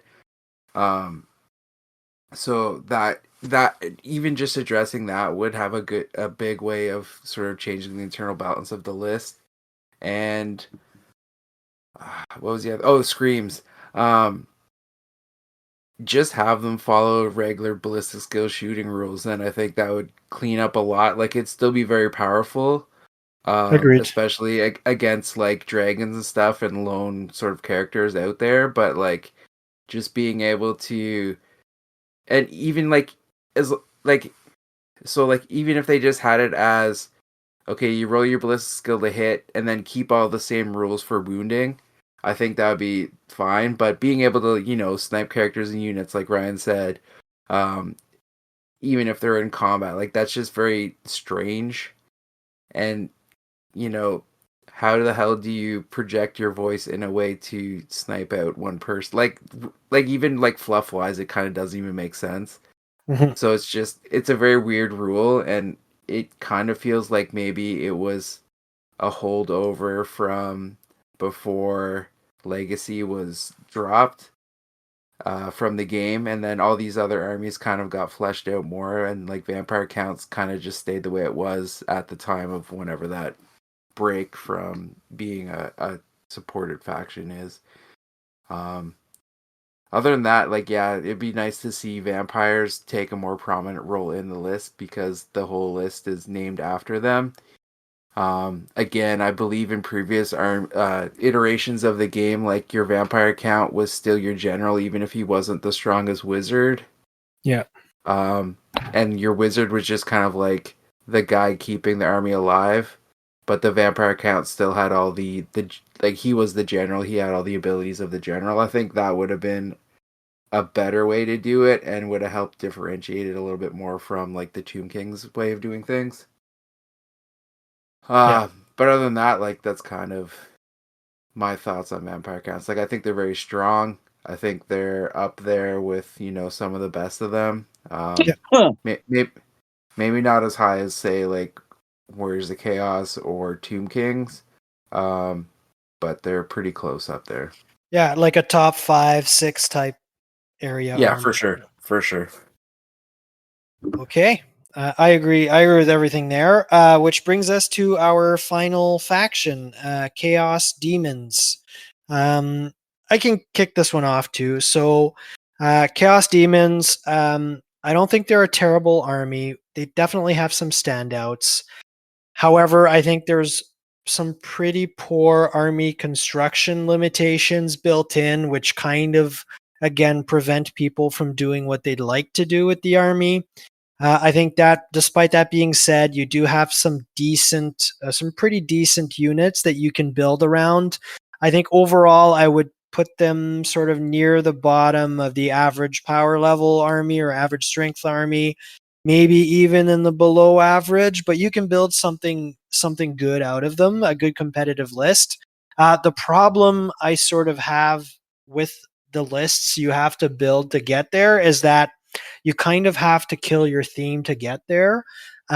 Like at Siege Demon Prince leading a Khorne army is just weird and doesn't really do it for me, but seems to be the most viable way to run Chaos Demons right now. Certainly not the only way, but the most competitive one. Um, I think definitely if I was revisiting the army, you need a little bit. Well, you need an actual incentive to do mono god armies, or otherwise just look at poor list construction limitations. Like let them take two greater demons. Like who cares if Warriors of Chaos can take three dragons, then let poor Danny have two bloodthirsters, and we'll be fine. No, don't let him no, do that. don't let him do that. So playing into Chaos Demons, they also feel like an extremely glass hammery type of army, which is not generally what you think of when you think of Chaos Demons, but that's always the sort of takeaway I have. Sorry, if your opponent is packing magical attacks or God forbid quantities of magical shooting, I think Iron Demons are Iron Demons. I love Iron Demons, but Chaos Demons are always in for a bit of a rough ride, unfortunately. And yeah, so there's multiple builds you can do, but I think the top build really is that aggressive Khorne army supported by Tzeentch magic casters overall. In terms of things that need to be reduced in points. Reduced in power level, increased in points. I keep making that mistake. In terms of greater demons, probably you want to tone down bloodthirsters and bloodthirsters especially. And then what's the Tzeentch one called? The big bird guy. It's late. I'm blanking out. Lord of Change. Yeah, thank you. Bloodthirsters and Lords of Change, because they appear to be better than the other two by a significant margin. The Keeper of Secrets is just too fragile, and then the Great Unclean one doesn't really have the mobility to be as useful as the other three. So you want to tone down those two a little bit. I think Furies of Khorne are just such a standout in the army list that you probably want to increase their points level a bit to just see more other stuff on the table and give other people and other units really a reason to be there. So yeah, in general, just suffers from a rough army construction limitations. And the inability to take magic items that the rest of the armies can take also hurts because their options don't make up for what's available to the other factions out there. So that's my take. What are your thoughts to close this one out, Ryan? Yeah, so Chaos Demons, again, very cool on theme, and you can do some super interesting things, but they suffer greatly from that internal conflict, list building restrictions, and the fact that it kind of, as you said, makes you go off brand to build an army that'll actually work. Their individual units, honestly, there was someone doing interesting things with like a seeker spam army really early on, and that kind of faded away to nowhere. But yeah, overall, I agree with everything you said. Like they get harmed by not having access to magic weapons, by being super vulnerable to magic. They just have a whole lot of downsides to not a whole ton of like inherent upsides. Yeah. But they do have amazing things like the Bloodthirster that will just kick half your army to death by itself. Yeah. So, But will there's die that. to any kind of shooting. Yeah. Oh yeah, no. Yeah. There's nothing funnier than putting a damsel in peasant archers and then just mowing down demons with your magical peasant arrows. Exactly. I think I think for me, Ryan, like Chaos Demons feels like the most half-baked army out of all the armies available. Like it just feels like they started in terms of designing it, the army, and then just sort of gave Gave up up. a third of the way through. Yeah. Yeah. Yeah. All right. Okay. Did you have anything else, Ryan? No, that's it. Okay, over to you, Andrew, for Chaos Demons. Yeah, I think you guys covered a lot of it. Like, I played demons back in 8th, so they already were kind of a disjointed army if you're going for like mono god. Like it really felt like 4 little army lists in one book, and Yeah. it kind of continues that. Um I don't think they suffer as bad with not having access to the base magic items as you guys kind of think that's more problematic. I mean, there's some good choices in there, and a lot of their rules kind of make up for that loss of the access to those things. And again, in previous editions, they didn't have access to that. They had, just like they do now, their own basic sort of lists of gifts and icons or whatever they're called. Yeah. So I don't think it's that bad, but again, like if you are going for mono theme, it does kind of hamstring what you're able to do with the army. And it does feel like the best way to run this army is to just kind of do like a generic, here's all the demons that are good list, which theme wise kind of sucks, but it is a very effective way to play them. I do feel, I don't know, you guys did you guys play 8th? I know Ryan didn't, but did you, Kevin? Play against who, Danny or 8th edition. Oh, in 8th edition, I didn't play them in 8th edition, really. Okay, so in 8th they had this thing called the Reign of Chaos table. So basically every turn you would roll 2d6 and it would have various effects on the battlefield, just either good or bad for you or your opponent. It's kind of sad that they got rid of that because it really gave the demons kind of this weird theme to the game and kind of gave them their own unique flair to like how they interact with the board. And again, it kind of made up for some of the limitations that they were forced into just due to their list design. This one feel like this list in Old World feels very sterile compared to like the way they played in the past, which is kind of unfortunate. Yeah. So yeah, or like even the way that they've handled them, like in AOS, where they've broken them out into 4 different armies and added some stuff to fill out the bench in terms of unit selection. Like, yeah, for sure. So yeah, like I don't know what I would do to actually change this. I think they're higher in the standings, like upper mid pack, because they do have like really effective builds and some scary stuff in there that you really need to think on like how you're going to deal with, such as a Lord of Change that's very good at magic casting and very mobile, or a Bloodthirster that is basically going to delete whatever he gets in contact with. Those are things you need to account for, and again, like some armies might struggle with that. So there are good builds in there. It's just I think a lot of people play the army because they like a certain god, like myself. Like I have my Nurgle demon army, but I know that's not the best build for demons. But I'm gonna play it anyway because I'm a big Nurgle stan, and I think a lot of people who do gravitate towards demons do so because of that, and it kind of hampers what they want to do with the list because it those mono god builds probably aren't the most viable way to play them. So if there was a way to up playing mono god lists in power level, I think that would be the best way to go to help this army out.